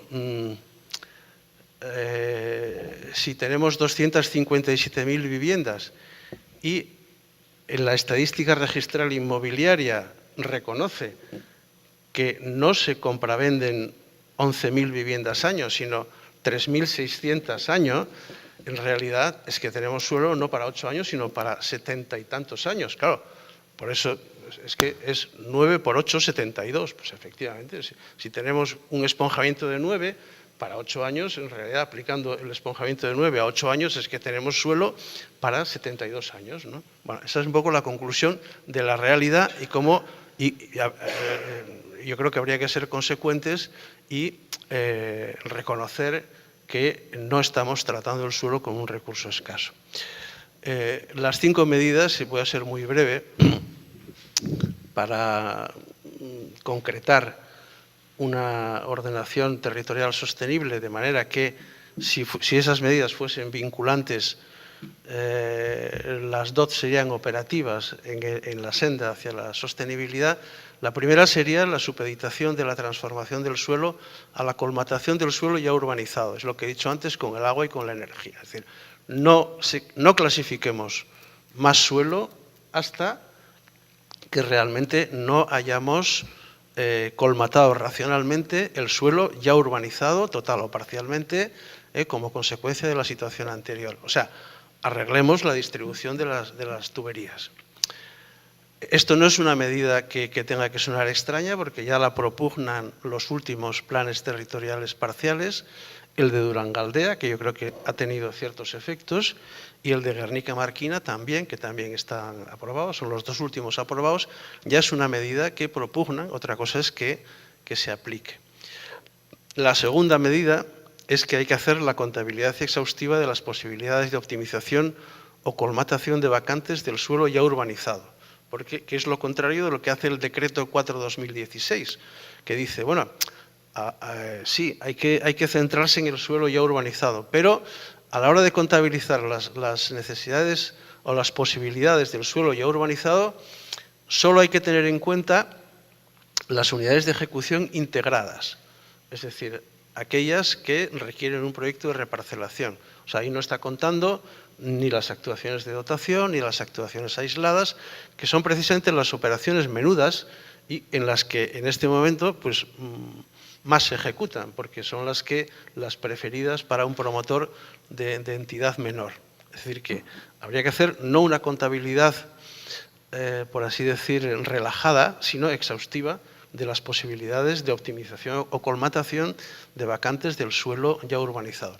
La tercera es una medida que parece que se ha conseguido, que se pidió con bastante insistencia durante el proceso de participación del año 2015, que es la supresión del umbral mínimo de desarrollo urbanístico, a la que aludió David antes. Es decir, las DOT obligaban como mínimo a un esponjamiento X, ¿no? Muchas veces era 1,5 hasta 2. Bueno, la supresión del umbral mínimo en el avance ya se ha conseguido. Lo que pasa es que no nos creamos que hemos conseguido gran cosa, porque claro, el umbral mínimo es la mitad del umbral máximo y para las ciudades grandes el umbral máximo es 2,2, luego el umbral mínimo es 1,1, o sea que hemos pasado de 1,1 a 1. Bueno, no es un gran avance, pero en las ciudades pequeñas pues el umbral máximo es 3 y el umbral mínimo 1,5, ahí se pasa de 1,5 a 1. Bueno, bien. Pero el problema no está ahí, el problema está en que realmente no hay que, sería la cuarta medida, este asunto de los coeficientes de esponjamiento para mí es una discusión, y para muchos, es una discusión bastante, bueno, bastante no, realmente bizantina. Es decir, lo que habría que trabajar no es con posibilidades o unidades de crecimiento residencial, sino con porcentajes de colmatación y rehabilitación urbanística del suelo ya urbanizado, porque el problema urbanístico gordo que tenemos es que, como todo el urbanismo se ha centrado en la urbanización periférica, y cuanto más periférica, como el suelo era más barato, pues mejor, el suelo urbanizado ha sido desatendido. Entonces, las necesidades que tienen los municipios es de reurbanizar adecuadamente, de rehabilitar o reordenar, regenerar los suelos que se han urbanizado de manera asistemática y de forma desordenada. Entonces, bueno, los municipios tienen porcentajes muy amplios de suelo desordenado. Que un municipio se plantease la posibilidad de regenerar un suelo ya urbanizado por encima de las necesidades reales que tiene, pues tampoco sería un problema gordo si realmente se consigue la reordenación urbanística de lo que tiene ya en este momento y que está desaprovechando, ¿no? Y por último, la quinta medida sería, en relación con la protección del suelo rústico, la aplicación vinculante de la protección del suelo rural a la totalidad del suelo que se encuentre en situación de suelo rural, incluido el suelo urbanizable. Es decir, el Plan Territorial de Protección Agroforestal se debería aplicar no solo al suelo clasificado como suelo rural, como suelo no urbanizable, sino también al urbanizable, porque el urbanizable también está en situación de suelo rural, porque si no, se antepone el planeamiento urbanístico a la ordenación territorial. Es decir, si la ordenación de protección del suelo rural no se puede aplicar al suelo urbanizable, entonces es el planeamiento urbanístico el que determina cuál es el ámbito de competencia de la figura de ordenación territorial sectorial, y esto es un contrasentido. Es decir, debe ser la figura de ordenación territorial sectorial la que condicione, en todo caso, qué tipo de suelos tienen que ser objeto de transformación y no a la inversa. Bueno, esto es todo.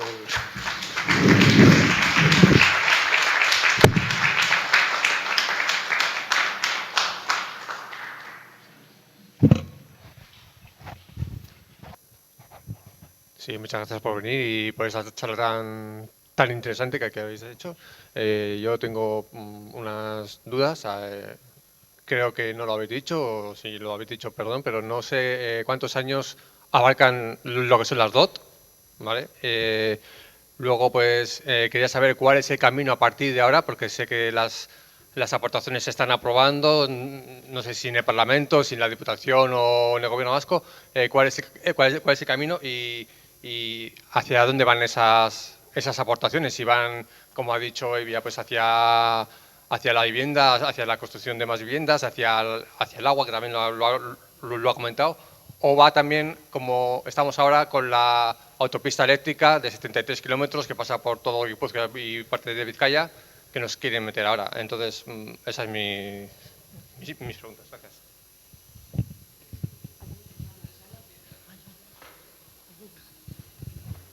Hola, me presento, ya algunos ya me conocéis, estoy en Juntas, en Desarrollo Económico y Carreteras, y he tenido el placer de escuchar a Pilar, a David y a Fernando.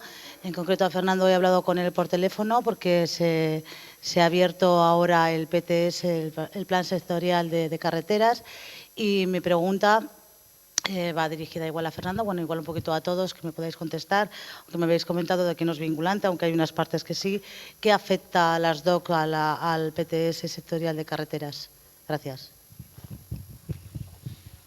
Vale, bueno, en relación a la primera pregunta, bueno, pues estamos solo en un momento de avance, pero todo parece indicar, bueno, y en eso hemos coincidido los tres ponentes, y pues que realmente lo que se está promulgando, bueno, lo que hemos insistido, un documento que nace sin avance, claramente está en la línea de mantener el modelo actual. Entonces, el modelo actual pues es el modelo efectivamente no es un modelo que apuesta por la autosuficiencia, por lo cual la producción de energía eléctrica a través de grandes centros de transformación, que son las que conllevan luego las autopistas eléctricas que mencionas, ¿no? Supongo que te refieres a Guañes y Chaso, pues no va a quedar en entredicho por este proceso de las DOT, mucho me extrañaría.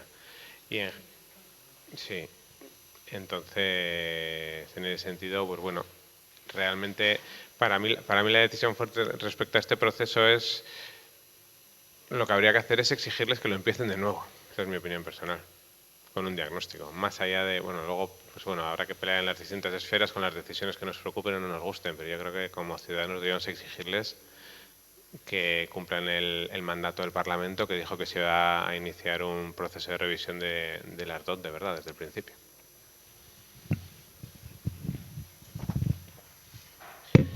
No, respecto al tema de carreteras, yo creo que lo que figure en las DOT no será vinculante.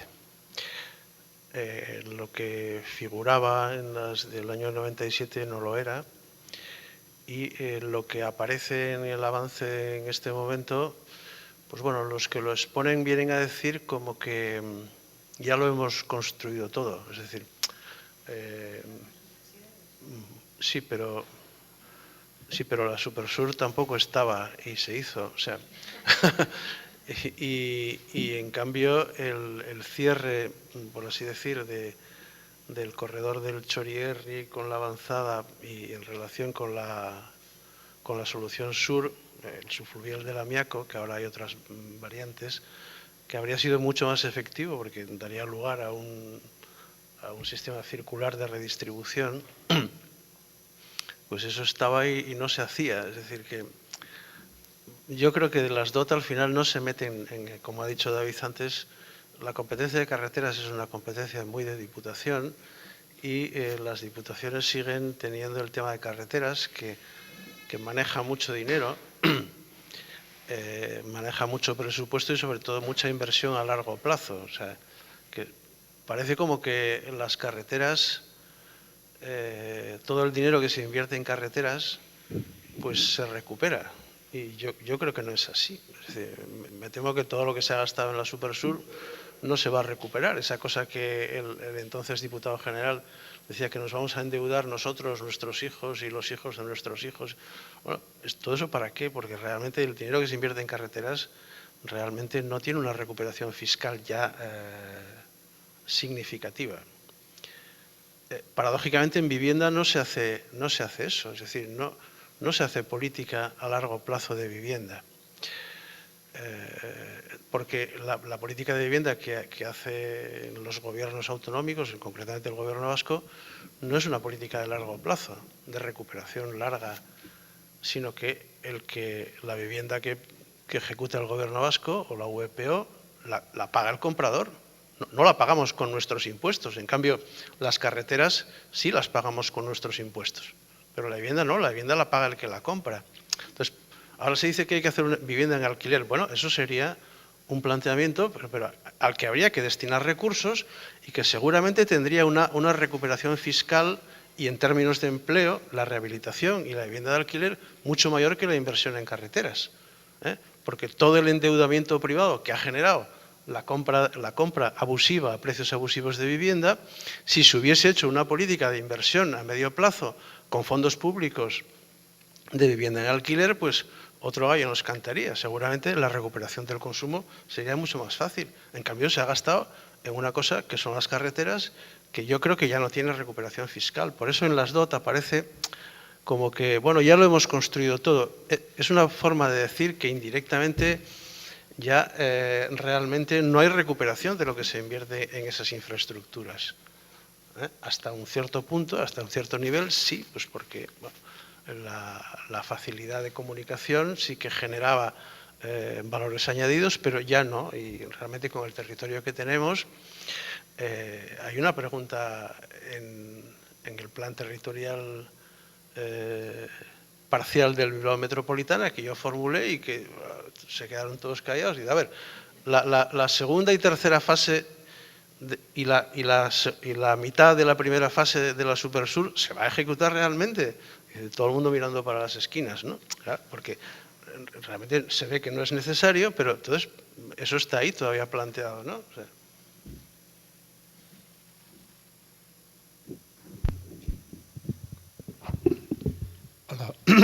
Hola. Hola.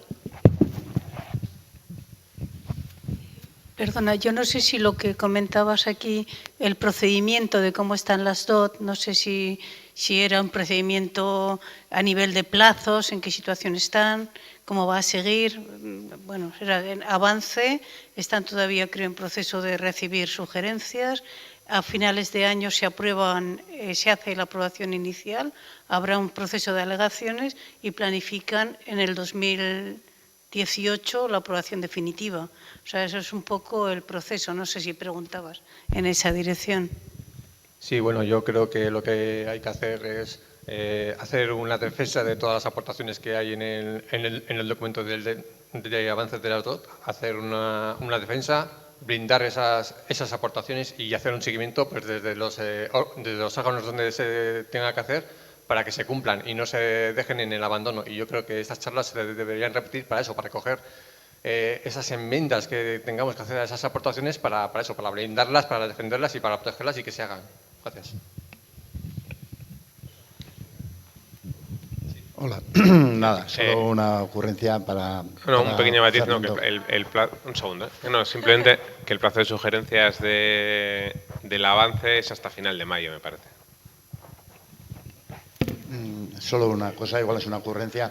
Ese exceso de oferta de suelo calificado como urbanizable, ¿tendría algo que ver con la fiscalidad, tal vez? Con los ingresos de las diputaciones, por esas calificaciones que si tuvieran otras serían inferiores. No sé hasta qué punto se podría cuantificar eso. Y dos, hasta qué punto se podría restringir esa oferta para que no resultara un incremento de los espacios construidos, de las viviendas construidas. No sé si me he explicado. No, el asunto de la fiscalidad, a ver si el exceso de oferta podría tener algo que ver, que supongo que sí, con los ingresos fiscales por esa calificación concreta de urbanizable. Y luego el otro, nada, es una simple consideración, que ahí, pues, lo que me parece es que sería muy difícil combatir en ese terreno, como dices tú, por restringir la oferta de suelo calificado como urbanizable. Primero por eso, por los ingresos fiscales y segundo porque es una excusa política para decir que de otra forma la vivienda sería muchísimo más cara. Te quiero decir, hay una resistencia política bastante grande, por eso me extraña que haya sitios que lo admitan. No sé, a mí me parece una batalla difícil. Si Sí, te bueno, parece, no, hacemos ronda de preguntas y ya contestáis a todas. ¿Hay alguna pregunta más? Bueno, no sé si es una pregunta, porque bueno, la lectura del avance de los DOT pues es interesante en principios generales, porque sí que recalca la reutilización, regeneración, rehabilitación, el no consumir más suelo y tal, como principio general. Si se aplicara, no estaría mal. Pero claro, entramos en contradicción con que los instrumentos inferiores, PTPs, PTS, ya están aprobados y van en contradicción con esos principios. Y los planes municipales todavía más. Entonces, y luego tenemos otro problema que yo creo que es el problema que justo se ha tocado en la introducción. Y eso sí que tiene difícil solución. Porque es que cuando hablas de estos principios, pues mucha gente está de acuerdo, pero cuando se baja la realidad para plasmarlos, ya hay una recaída total, 100%, en que, bueno, pero habrá que construir, pero habrá que desarrollar, pero habrá que crecer, porque si no, entonces es que cómo cambiamos la mentalidad, no solamente de la gente, porque claro, igual el 99% de la población no conoce ni lo que son los DOT, ni lo que son los otros instrumentos, ni lo que se está aprobando a nivel municipal. Pero es que ni siquiera la clase política, por lo menos la establecida. La única esperanza que veo yo es quizás en la clase política surgente, que a lo mejor puede cambiar de mentalidad, no lo sé.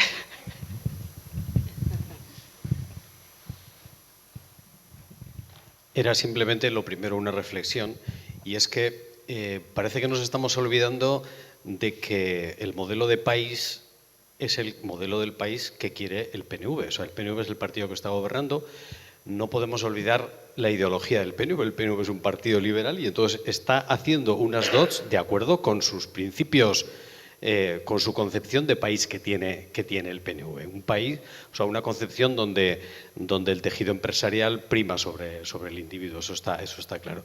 Y la segunda reflexión que quería hacer es que mientras los ayuntamientos, yo es que vengo de un ayuntamiento de Urduliz donde la presión inmobiliaria está siendo fuertísima últimamente y claro, pues a mi alcalde no le puedo convencer o no le voy a convencer de que si él tiene, si le dan una cuota de edificabilidad y tiene una oferta sobre ese territorio, teniendo en cuenta que la mayor parte de los ingresos de los ayuntamientos vienen por el tema de la construcción, pues me va a ser muy difícil convencer de principios filosóficos, etcétera, etcétera, porque bueno, pues él va a conseguir un dinero muy interesante de la venta de esos terrenos. Entonces, yo creo que es un tema, mientras la ley se lo permita, desgraciadamente me temo que...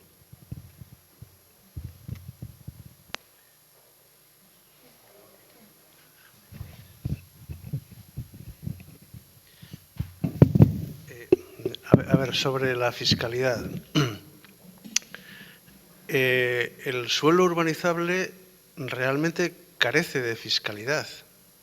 Es decir, el incremento de valor que sufre un suelo, o que sufre no, o sea, cuando pasa de ser suelo rústico, suelo no urbanizable, a ser suelo urbanizable, no tiene una contrapartida fiscal. O sea, las contrapartidas legales que se le imponen a esa transformación del suelo, a esa expectativa, son contrapartidas, por así decir, en especie. Es decir, las obligaciones que tienen los propietarios o los promotores compradores de suelo urbanizable son, pues bueno, que tiene que ceder el 15%, bueno, entre el 5 y el 15% de los beneficios que obtiene y que tiene que urbanizar. Es que si no urbanizase y que también tiene que hacer calles, o sea, que tiene que ceder es una triple obligación en especie. O sea, en primer lugar, que tiene que ceder las calles y las plazas. Claro, si no hubiera calles no podría haber edificios tampoco, ¿verdad? Que tiene que urbanizar, que ejecutar esas calles y que tiene que ceder el 15%. Pero es que el valor sube de 1 a 100. O sea, por no hacer nada. Es decir, ahí no hay valor añadido ninguno. O sea, en los países nórdicos, un proceso especulativo de ese tipo está grabado al revés, es decir, con el 90%. Es decir, aquí el gravamen que tiene es como mucho el 15%. Aquí se consiguió poner el 15%, pero la ley estatal de suelo establece una horquilla entre el 5 y el 15%. Luego, en realidad, por subir el valor de 1 a 100, sin valor añadido ninguno, porque es el planeamiento el que reclasifica el suelo, ahí no hay ningún proceso productivo de por medio, pues solamente se cede el 5% sin proceso productivo. Luego ahí no hay repercusión de fiscalidad. Lo que hay es un proceso de revalorización, y en la medida en que esa revalorización es artificial, porque si se tiene el triple o 9 veces más del suelo clasificado que se necesita, esa revalorización es falsa. O sea, ese suelo vale la 9ª parte de lo que se dice que vale. Y esos son activos financieros tóxicos. Eso tiene un efecto negativo tremendo. Eso por un lado. Y luego, en cuanto a los precios de la vivienda, bueno, la realidad ha demostrado, y el que no lo quiera ver es que está ciego, que cuanto más suelo se ha clasificado, más han subido los precios. Invirtiendo la teoría, no sé si fue Solchaga el que lo dijo, no, hay que ofertar, como dices tú, más suelo para que el precio del suelo baje. No, la realidad ha desmentido ese postulado de carácter liberal, ¿no? Es decir, vamos a ofertar más suelo y de esa manera el suelo va a bajar al ofertar más. No, porque la ley de la oferta y la demanda no funciona así. La ley de la oferta y la demanda funciona con que cuando tú tienes costes de producción y la oferta sube, en realidad los costes de producción a ti te comen, luego tú tienes que vender más barato, porque te comen los costes de producción. Pero el suelo no tiene costes de producción. O sea, el suelo lo clasifica el ayuntamiento sin que el propietario tenga ningún coste para generar ese suelo. Es decir, si yo fabrico tornillos y hay una ampliación de la oferta de venta de tornillos, si yo no bajo los precios, claro, lo que yo tengo que pagar para producir tornillos me está comiendo en el tiempo, luego yo tengo que bajar los precios. Pero si yo no tengo coste de producción, como es el caso del suelo, ¿yo para qué voy a bajar el precio? Al revés, si parece que si esto es jauja y los precios suben, en realidad, como no hay ni siquiera el propio mercado es capaz de regular a través de la oferta y la demanda, porque no hay costes de producción, pues en realidad al final por eso se ha llegado al límite de que los precios de la vivienda han subido hasta el límite máximo. O sea, aquello de que se decía en el siglo XIX en Manchester, o sea, ¿cuánto hay que pagar a un obrero para venir a trabajar? Bueno, lo mínimo para que vuelva a trabajar al día siguiente, ¿no? Bueno, pero aquí ha sucedido algo parecido, es decir, ¿hasta dónde ha subido el precio de la vivienda? Pues hasta el máximo, hasta que un matrimonio con 2 sueldos, lo repito, endeudándose toda su vida, pues pueda pagar ese piso. Es decir, eso es un claro ejemplo de desregulación y de que el propio mercado no es capaz de regular ese fenómeno de los precios, pues porque el suelo no tiene coste de producción. Es el ayuntamiento el que clasifica o reclasifica, no es el suelo no lo produce el que luego lo vende, ¿no? Bueno, la otra pregunta, la de Urduliz. Bien. Hombre, es que yo realmente hay un equívoco en ese razonamiento. Ya sé que es un razonamiento muy extendido por los corporativos de determinado signo, pero a ver, porque se clasifique más suelo, no se va a construir más. O sea, es un argumento falaz. Es decir, tú puedes clasificar todo el suelo que quieras, pero porque tú clasifiques más suelo, no vas a recibir más viviendas, más solicitudes de vivienda. Es más, si tú tienes suelo, todo lo que he expuesto yo es que hay suelo clasificado a manta para que se sigan edificando en el suelo ya urbanizado. O sea, argumentar que para obtener licencias de edificación yo tengo que clasificar más suelo es ignorar la realidad. O sea, la mayor parte de los municipios tienen mucho más del triple, he venido a decir yo, que son 9 veces más de lo que realmente se necesita. Pues lo que realmente se necesitan son suelo para esas 3.600 viviendas anuales, o sea, en toda la comunidad autónoma. A ver, o sea, a ver a quién le toca, ¿no? Pero la cosa es muy escasa. Seguir creyendo que estamos en la etapa en la que la parte más ancha de la pirámide de población pasó a emanciparse, que fue el origen de la gran burbuja, pues es seguir pensando que estamos en el pasado. No es hacer frente a la realidad en la que estamos.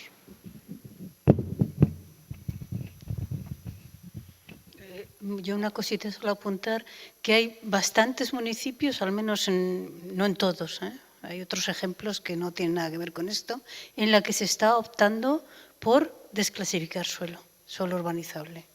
En Alaveses, Urkabustaiz, Ispaster, bueno, porque ven que eso no tiene futuro, que fueron planeamientos que se hicieron en una época del desarrollismo y no van a salir nunca, y entonces están volviendo a suelo rural, que es lo que deberíamos exigir. Una de las cosas que no sé cómo se van a poder conseguir es que los buenos suelos agrarios, por lo menos los de alto valor estratégico, que no se hayan ejecutado en el tiempo X el que fuera, que volvieran a suelo rural.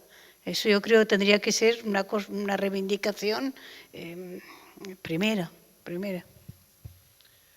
Sí, no, la verdad es que sí, Pilar ha dicho justo lo que iba a decir, que esa visión que... No, estupendamente. Que esa visión un poco tan pesimista que tenéis, la verdad es que son muchísimos municipios los que están desclasificando suelo, muchísimos municipios los que están desclasificando todo su suelo urbanizable, porque la premisa cuando se inicia un proceso de revisión del Plan General de un pueblo es intentar resolver todas las necesidades que tiene la ciudadanía en el suelo urbano sin ocupar suelo. Y es que casi siempre se puede. Casi siempre se puede, porque lo ha explicado muy bien Fernando, que realmente se ha jugado con unas expectativas que no eran reales. Entonces, se está desclasificando mucho suelo, cada vez la idea está más aceptada comúnmente, y está aceptada comúnmente también por otra cosa, que es que los procesos estos urbanísticos, digamos, pues bueno, de tan gran escala, es que han ido generando víctimas. Primero, los propietarios que están en suelos urbanizables, que no se han desarrollado, llevan años pagando el IBI de urbano, por ejemplo, que es mucho más caro. Con lo cual hay mucha gente que te dice, oye, pásame a rural, esto no se va a hacer en la vida. Y luego hay damnificados que tienen una situación aún peor, que es, si tú tienes un terreno que pasa a no urbanizable, imagínate que tienes un 10% de ese terreno, pues claro, lo primero que hay que hacer en un suelo urbanizable es invertir. Entonces, si tienes un 10% de ese terreno, te pueden decir, oye, vamos a hacer una urbanización de 1 millón de euros, me tienes que dar 100.000 euros. Entonces hay gente que se ha visto atrapada en operaciones urbanísticas que no deseaba y que están pidiendo a los ayuntamientos, por favor, hay casos incluso de perdóname la deuda y te regalo el suelo, o sea, me quedo sin suelo solo por poder continuar tranquilamente con mi vida. Entonces, en contra de lo que se cree, la gente tiene mucho más sentido común que, bueno, que algunos planteamientos un poco que vienen de arriba y efectivamente a veces la presión está siendo de volver a suelo rural y de volver a recuperar sus terrenos como los tenían. Arrastión. Bueno, en realidad, por poner hacer un poco de abogado del diablo, para hablar de un país, primero habría que definir cuál es el país, como algo para puntualizar toda la charla que ha venido después, porque es distinto pensar en Vizcaya como tal que en el País Vasco como tal, que Euskadi y Euskal Herria dentro de otro país. Entonces los conceptos pueden ser muy distintos a la hora de ser totalmente autogestionables, de tener todo, pero bueno, eso es un tema aparte. En cuanto al tema de Urduliz, no Urduliz, yo puedo hablar de un caso muy concreto que es el tema de Munguía. Munguía tiene un terreno, que es donde estaba la extinta Transformados Metálicos Prado, que lleva 7 años fuera de servicio, sin que haya ninguna actividad laboral. Y bueno, pues el reactivar la fábrica es totalmente imposible. Desde hace ya más de, pues eso, 6 años. De los 6 años ya ha desaparecido todo lo que tenía que desaparecer. Ha habido incendios todavía esta semana, el segundo, el tercero. Bueno, ¿qué es lo que pasa? Nosotros, yo he sido trabajador de esa empresa, en un momento dado, hace 3 años, vimos una operación que se zanjaba el 31 de enero del 2015, en el cual el ayuntamiento pretendía compaginar los terrenos de Prado, el que conozca Munguía, de Prado, que está en la carretera de Trovica, la carretera para Bermeo, con los que están en el campo de fútbol, en el campo de rugby, con la parte de Sarria, que es la carretera de Guernica. 3 zonas de Munguía que no tienen ninguna relación y que entre las 3 suponen más de la mitad del casco urbano de Munguía. ¿Cuál era la operación? Prado desaparece, está en concurso, sigue después de 7 años en concurso, está abierta incluso la vía penal. ¿Qué es lo que pasa? Bueno, pues que donde estaba el campo de rugby, a la entrada de Munguía, pues hay una inmobiliaria, Inmobiliaria Neguri, que en este momento es Banco Bilbao, porque entra también en un concurso y está Viviendas de Vizcaya. Tienen 270 viviendas preparadas para hacer. Esas 270 viviendas, cuando se van a construir, lo que estáis hablando del exceso de terreno, aparece URE y dice que esa es una zona inundable y que no se puede construir. ¿Qué es lo que pasa? Entonces, para paliar las pérdidas de esas empresas, pretenden ligar esos terrenos a los de Prado Transformados Metálicos, que son en total, Prado y los de alrededor, 80.000 metros cuadrados. Los otros serán unos 40.000, de forma tal que con las otras partes se convierten en mayoría. Y no solamente eso, es que esos 270 viviendas que se pretendían hacer en la zona del campo de rugby, en la zona de Sarria, carretera de Guernica, se empieza a gestionar y a recalificar, y se pretende recalificar con el nuevo PGU, terreno de caseríos y de casas en esa zona de salida, que permitirían construir del orden de 450 viviendas. En un momento dado, en una reunión en el ayuntamiento, se le dice, ¿hay alguna oferta ya sobre esos terrenos o se avanzaba algo? No, de momento no sabemos, y es que ya lo único que nos faltaba es que las mismas inmobiliarias que tienen el terreno abajo, que sean ahora los concesionarios que se lleven los terrenos de arriba. Cambian 270 por 450 y se quedan con todos los terrenos de Prado. Eso es por un lado. Lo que tú decías del Ayuntamiento de Munguía del PNV, me da igual PNV que Bildu. A nosotros Bildu nos viene y nos dice que lo que están pretendiendo hacer es poner la intermodal de Munguía.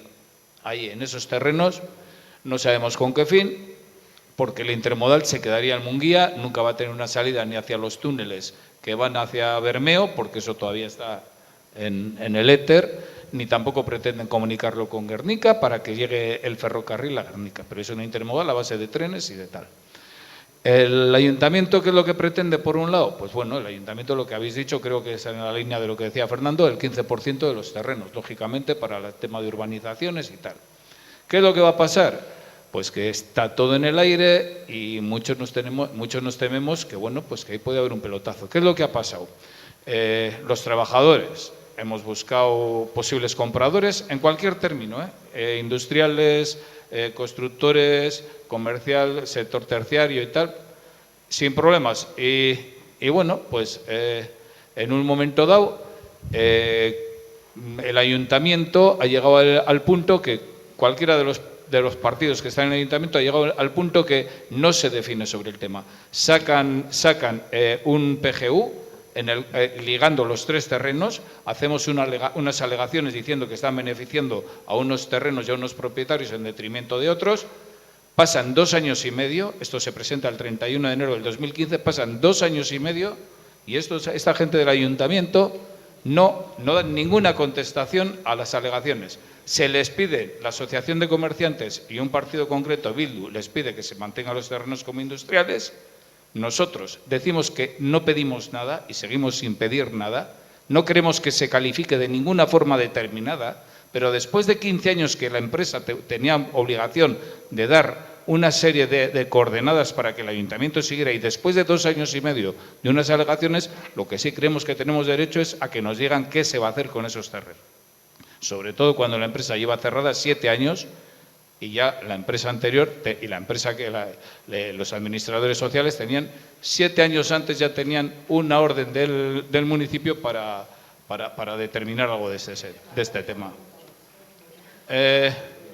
Pues no, la pregunta ¿cuál es? Bueno, ¿cómo se puede solucionar esto? ¿Qué pasos tendríamos que dar a nivel municipal o quién tendría que dar estos pasos y cuál es el problema que se nos presenta? A nivel municipal, a nivel de gobierno, ¿cuáles son los pasos a dar? Para que alguien funcione. Así de claro. No, habría que... Bueno, pues... ¿Funciona? Sí, ¿no? Pues buenas tardes, Arratsaldeon. Yo quería hacer 2 preguntas y la quería hacer a Ricardo, si me permite... Fernando, disculpa. Cuando trazamos en el planeamiento general, en el que va sobre el papel, y empezamos a dibujar y a poner colorines, todo eso está muy bien, pero al final, cuando se dice que se planifican 160.000 viviendas cuando realmente la necesidad es de 30.000 o de 40.000, si eso no tiene nada que ver con el modelo de acumulación capitalista que hay en este país y qué es lo que se está de alguna manera fomentando. Y la otra pregunta era, ya que se ha hablado del esponjamiento, aquí tenemos un problema muy grave en nuestra comarca. Yo soy de Baracaldo y en Baracaldo tenemos una ciudad consolidada que es horrorosa y que está muy mal planificada. Entonces, ¿no podríamos aprovechar ese esponjamiento y esa posibilidad de poder construir viviendas en otra parte para derribar esos parcialmente o totalmente, según corresponda, esos barrios que están tan mal hechos, para hacer un urbanismo mucho más amable, mucho más humano, más racional? Y antes de dejar el micrófono, que como ejemplo de lo que he comentado antes del proceso de acumulación capitalista, sirva también para caldo el caso de Cefanitro, Fertiberia, Villarmir y todo el tinglao y toda la historia que se ha organizado en torno a eso. Muchas gracias. Nada, solo una pregunta concreta, es que no me ha quedado muy claro porque además me ha parecido que ha habido una intervención contradictoria sobre el asunto de la fiscalidad en la recalificación de los terrenos. Entonces, una recalificación de un terreno no les de rural a urbanizable o industrial, ¿no le supone un incremento de ingresos al ente extractor, sea Diputación, Ayuntamiento, lo que sea? Es lo que yo decía, que supone renunciar a unos ingresos sustanciosos, sobre todo tratándose de esas extensiones, ¿no?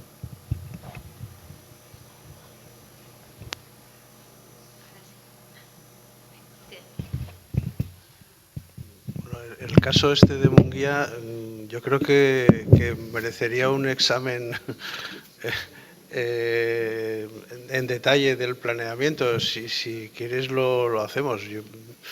Yo he estudiado muchos casos de municipios, el de Munguía concretamente no, pero bueno, no me importaría hacerlo. Por lo que cuentas, me parece que lo que se plantea ahí es una mezcla de suelos urbanizables con un suelo ya urbanizado, que es el de la industria, los transformados metálicos.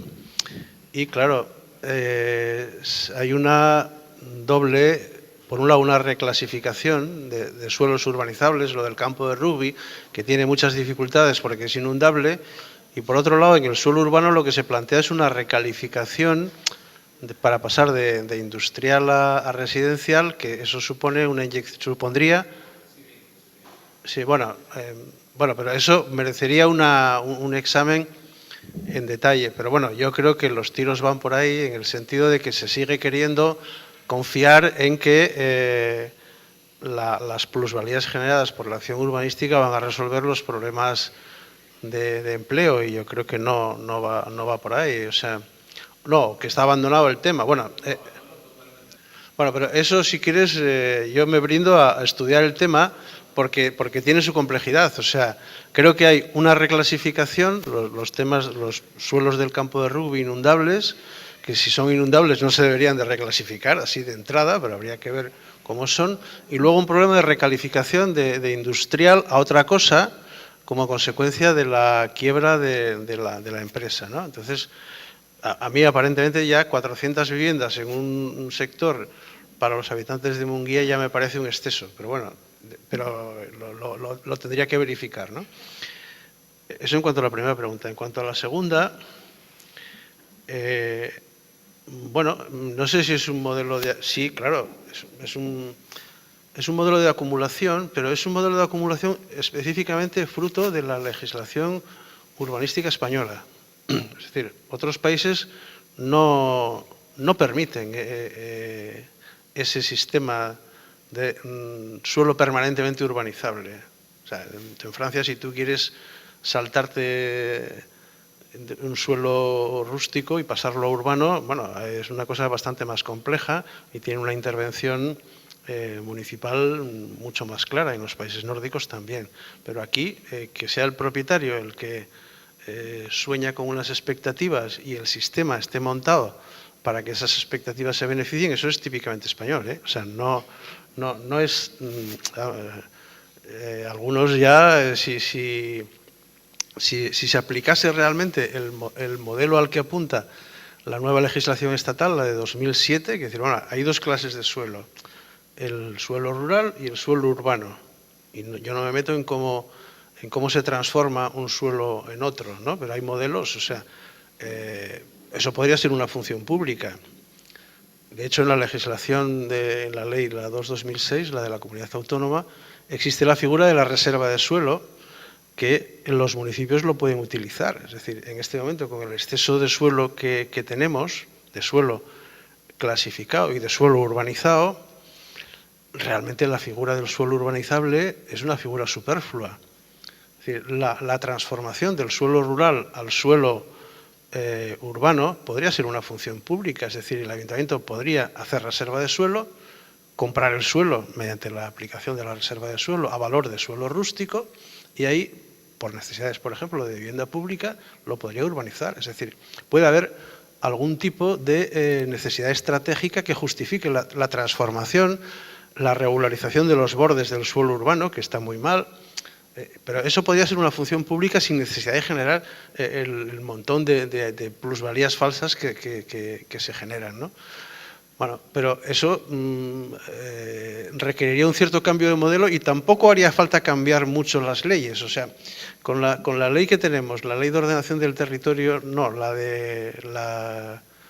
Ley de Suelo y Urbanismo de la Comunidad Autónoma, si quitamos la parte, porque la tuvimos que hacer teniendo en cuenta que había que cumplir la ley estatal vigente, la 698, que es la que declaraba que todo el suelo podía ser urbanizable, que fue la ley aprobada por el Partido Popular con el apoyo de Convergencia y Unión, la ley que algunos llaman la ley Rato Pujol, ¿no? O sea, y que fue la que generó todo el boom y que permitió que luego, con el proceso de emancipación de la parte más ancha de la pirámide, pues se generase el proceso de burbuja inmobiliaria que se generó. Pero bueno, insisto en que no haría falta ni siquiera cambiar demasiado las leyes. Suprimiendo, por ejemplo, todo lo relativo a la clasificación de lo suelo urbanizable, que se deriva de una ley estatal que ya no está vigente, eso se podría suprimir, y la función de la transformación del suelo podría ser una función pública a través de una figura que sí que existe, que es la de la reserva de suelo, por ejemplo. O sea que no es un... O sea, yo creo que es que la legislación urbanística española está francamente mal. O sea, no es solamente un proceso de acumulación capitalista, es que además es muy irracional lo que está planteado, es muy insostenible tal y como está planteado.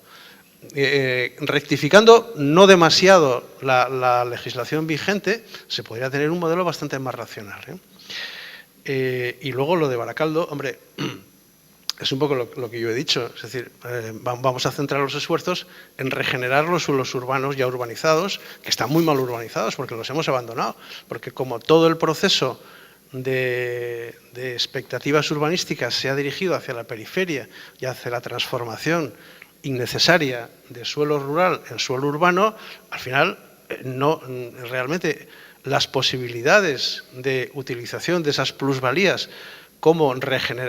para la regeneración del suelo urbano no se han utilizado. Entonces los suelos urbanos han seguido ahí, en todo caso han sido los presupuestos generales municipales o de las diputaciones los que han servido para hacer reformas de urbanización, pero eso no se ha hecho con las plusvalías generadas por la acción urbanística. Se ha hecho con los presupuestos generales pagados por todos nosotros.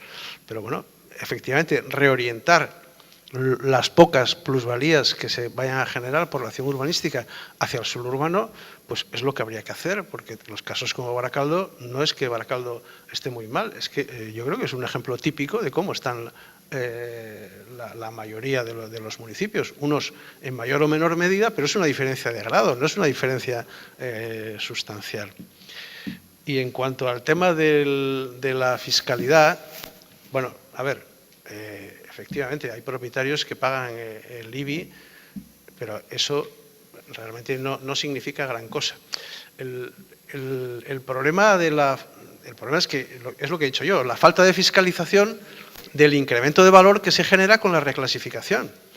Y luego, sí que es verdad, y el caso de Urduliz, la pregunta de Urduliz es muy significativa en ese sentido, que los ayuntamientos se creen que pierden ingresos, pero no por fiscalidad, sino, bueno, por el impuesto de construcciones, por el ICIO, ¿no? Por las licencias, porque, claro, la ley municipal que se ha tenido hasta ahora dotaba de tan pocos recursos a los ayuntamientos que la mayor parte de los ayuntamientos se las tenían que ingeniar para conseguir más recursos, ¿no? Entonces, uno de los recursos que conseguían, y sobre todo en la etapa de la burbuja, fue, bueno, como tengo muchas licencias, pues tengo unos ingresos adicionales que no me da el reparto administrativo con Gobierno Vasco y Diputación.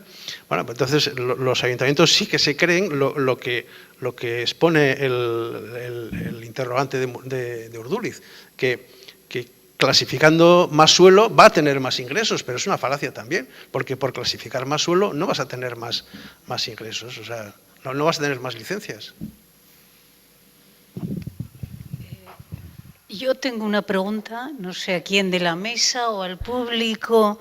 Acabas de comentar también, hay que regenerar los pueblos, no hay que ocupar ni un metro más, ni un metro cuadrado más de suelos rurales, hay que mirar hacia adentro, hay que hacer un reciclaje urbano, tanto desde el punto de vista residencial, si es que se necesitara, que parece ser que nos sobra suelo residencial, como de actividades económicas. El avance de las DOT, la ley del suelo, ya dicen prioritariamente regenerar, rehabilitar, renovación urbana antes de ocupar nuevos suelos. Bien, está en el papel, está muy bien. ¿Cómo podemos hacer cumplir estas proposiciones?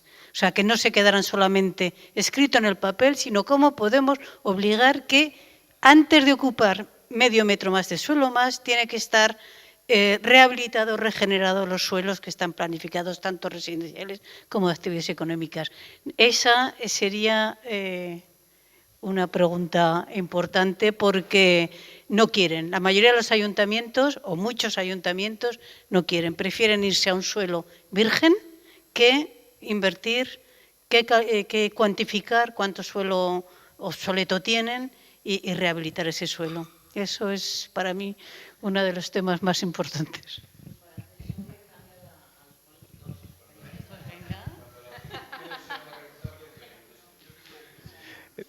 Sí que quería hacer un matiz respecto a lo que se está comentando, bueno, y ahí lo que dice Pilar.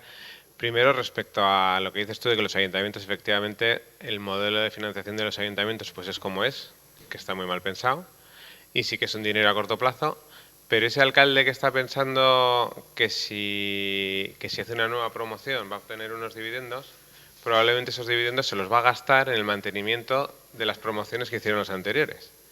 Porque un parámetro y un indicador que cada vez se mide más cuando se hacen planeamientos urbanísticos es cuánta superficie de urbanización hay por habitante, por ejemplo. Este exceso de infraestructuras viarias que tenemos no solo no va a revertir por la mejora de la movilidad que dice Fernando, sino que es una carga.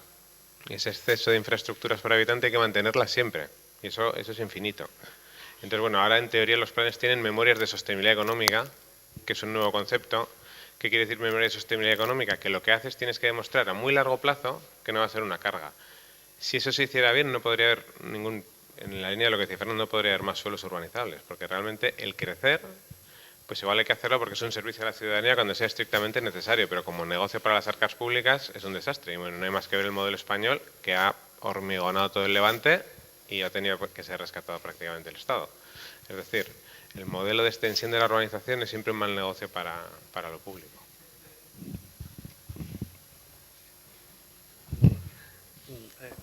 Hay un tema del que no hemos hablado, pero a raíz de lo que plantea Pilar, sí que me gustaría hacer un comentario sobre él, que es el problema de la conservación.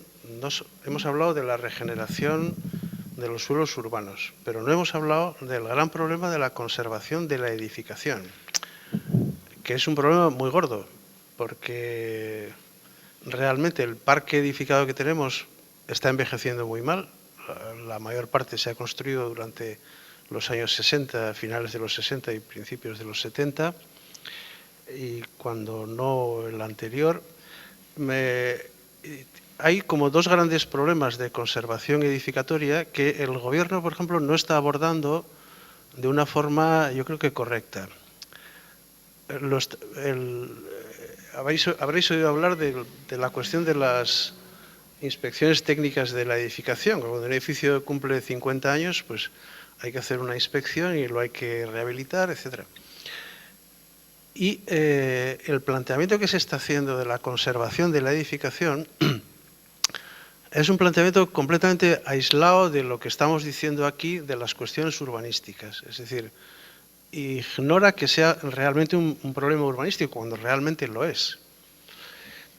Y se está confiando el problema de la conservación de la edificación a una cuestión de disciplina urbanística. Es decir, los propietarios de los edificios hay que obligarles a rehabilitar sus edificios con sus propios fondos, ¿no? O sea, y si no lo hacen ellos, lo hacen los ayuntamientos con cargo a los particulares. Y además la legislación comunitaria va más rápido que el proceso de avance de la regulación de la conservación, por parte de los gobiernos. Porque el tema de la accesibilidad universal, de la que se habla así con bastante alegría y que se dice que tendría que entrar en vigor pues dentro de 1 año y medio, significa que habría que poner ascensores en todos los edificios. Y la legislación del intercambio energético cero, que es decir, que los edificios tienen que tener un aislamiento energético prácticamente tendente a cero, pues eso en Europa ya se está regulando, hay una directriz. Estos dos grandes problemas no son problemas puramente edificatorios que se puedan relegar a la ejecución por disciplina urbanística y ejecutables directamente por los particulares, porque los edificios los barrios peor conservados son donde vive la gente con menos recursos. Luego, ese problema no tiene salida si no hay una inversión a largo plazo con fondos propios y si no hay una redistribución de las plusvalías urbanísticas hacia esa cuestión. Por ejemplo, cuando decía anteriormente que el decreto 4/2016 ignora las actuaciones de dotación, que son las actuaciones que tienen volumetría insuficiente, ya elimina la posibilidad de que se pudiesen fomentar o regular desde los ayuntamientos operaciones de levante sin suelo, porque tendría que ser los propietarios quienes, eso requeriría una posición mucho más activa de la administración y esa ejecución mediante esas unidades residenciales que podrían salir mediante esos levantes tendrían una relación calidad-precio perfectamente mejor que las de la vivienda de nueva planta y además resolverían los problemas de accesibilidad y de intercambio energético de las comunidades de los edificios antiguos en este momento, que además se dan en las manzanas, como fueron las primeras que se edificaron, las manzanas mejor situadas, normalmente en la fachada sur, las más soleadas, pero eso requeriría una actuación de la administración mucho más activa de lo que realmente tenemos. Hay un problema, y yo quiero acabar con esto, hay un problema que es que la administración municipal que hemos heredado de la práctica del sistema urbanístico es una administración muy pasiva, es decir, se limita a estar en una ventanilla, recibir propuestas de planes parciales o de planes especiales, propuestas de proyectos de reparcelación, licencias y concederlas, pero no tiene un papel activo en la regeneración de los suelos urbanos y no tiene un papel activo en las necesidades que se vienen ya cada vez más rápido de la conservación edificatoria, donde el urbanismo podría, además del asunto de la regeneración de la urbanización, también podría intervenir en las mejoras de la conservación de la edificación. Ese es un tema muy gordo que viene encima y en cambio todavía estamos discutiendo las cuestiones de Munguía, o sea, de que si no clasifico más suelo voy a tener menos ingresos, o sea. Totalmente. Bueno, kaixo guztioi, niti zara guantxe naiz eta legebiltzarkidea naiz. Lehenik eta behin eskerrik asko denoi etortxagatik eta parte hartxagatik. Bueno, la idea era que hiciera una presentación un poco, pero como ya no estamos en Arratsaldeon, sino casi en Gabón, se nos ha hecho un poquito tarde, simplemente comentar un par de cosas que sí consideramos importantes. Las directrices de ordenación territorial son un tema de trabajo que, como hemos podido ver esta tarde, dan para mucho, con lo cual esto no es un trabajo que sea puntual o que empiece y acabe aquí, sino que la idea es desde el Círculo de Medio Ambiente de Podemos y desde las respectivas áreas, tanto de ECUO como de Ezker Anitza, continuar trabajando de manera conjunta en torno a ver cuáles son las aportaciones que como agentes políticos que ahora estamos en las instituciones vamos a poder hacer. Aquí me siento un poco interpelada desde mi condición de parlamentaria por la pregunta que traías y desde luego manifiesto públicamente el compromiso a que nos sentemos y busquemos cuál es la manera. Las expertas son ustedes, yo no voy a engañar a nadie. Yo soy la portavoz de la Comisión de Medio Ambiente y Ordenación del Territorio, pero no significa que sea experta. De hecho, es que ricasco porque creo que hoy he aprendido mucho, que va a servir mucho para el trabajo que Elkarrekin Podemos haga en esta materia y simplemente invitar a todas y a todos a seguir participando. Saben que el trabajo de los círculos está sobre la mesa. Si alguien no conoce, el contacto sería sayoa, medioambiente@euskadi.podemos.info, o Sabien Esqueranicha en Eco Joserra. Bueno, si alguien necesita contactos o lo que sea, nos puede decir que nos vamos poniendo en contacto. Y nada, pues terminamos con pena y con sabor de que podríamos seguir mucho rato más, pero ya va rato. Es que ricasco, Iñaki, por el streaming. Y bueno, y muchas gracias también a las compas que están en Gasteiz y en Guipúzcoa. Venga, Gerarte.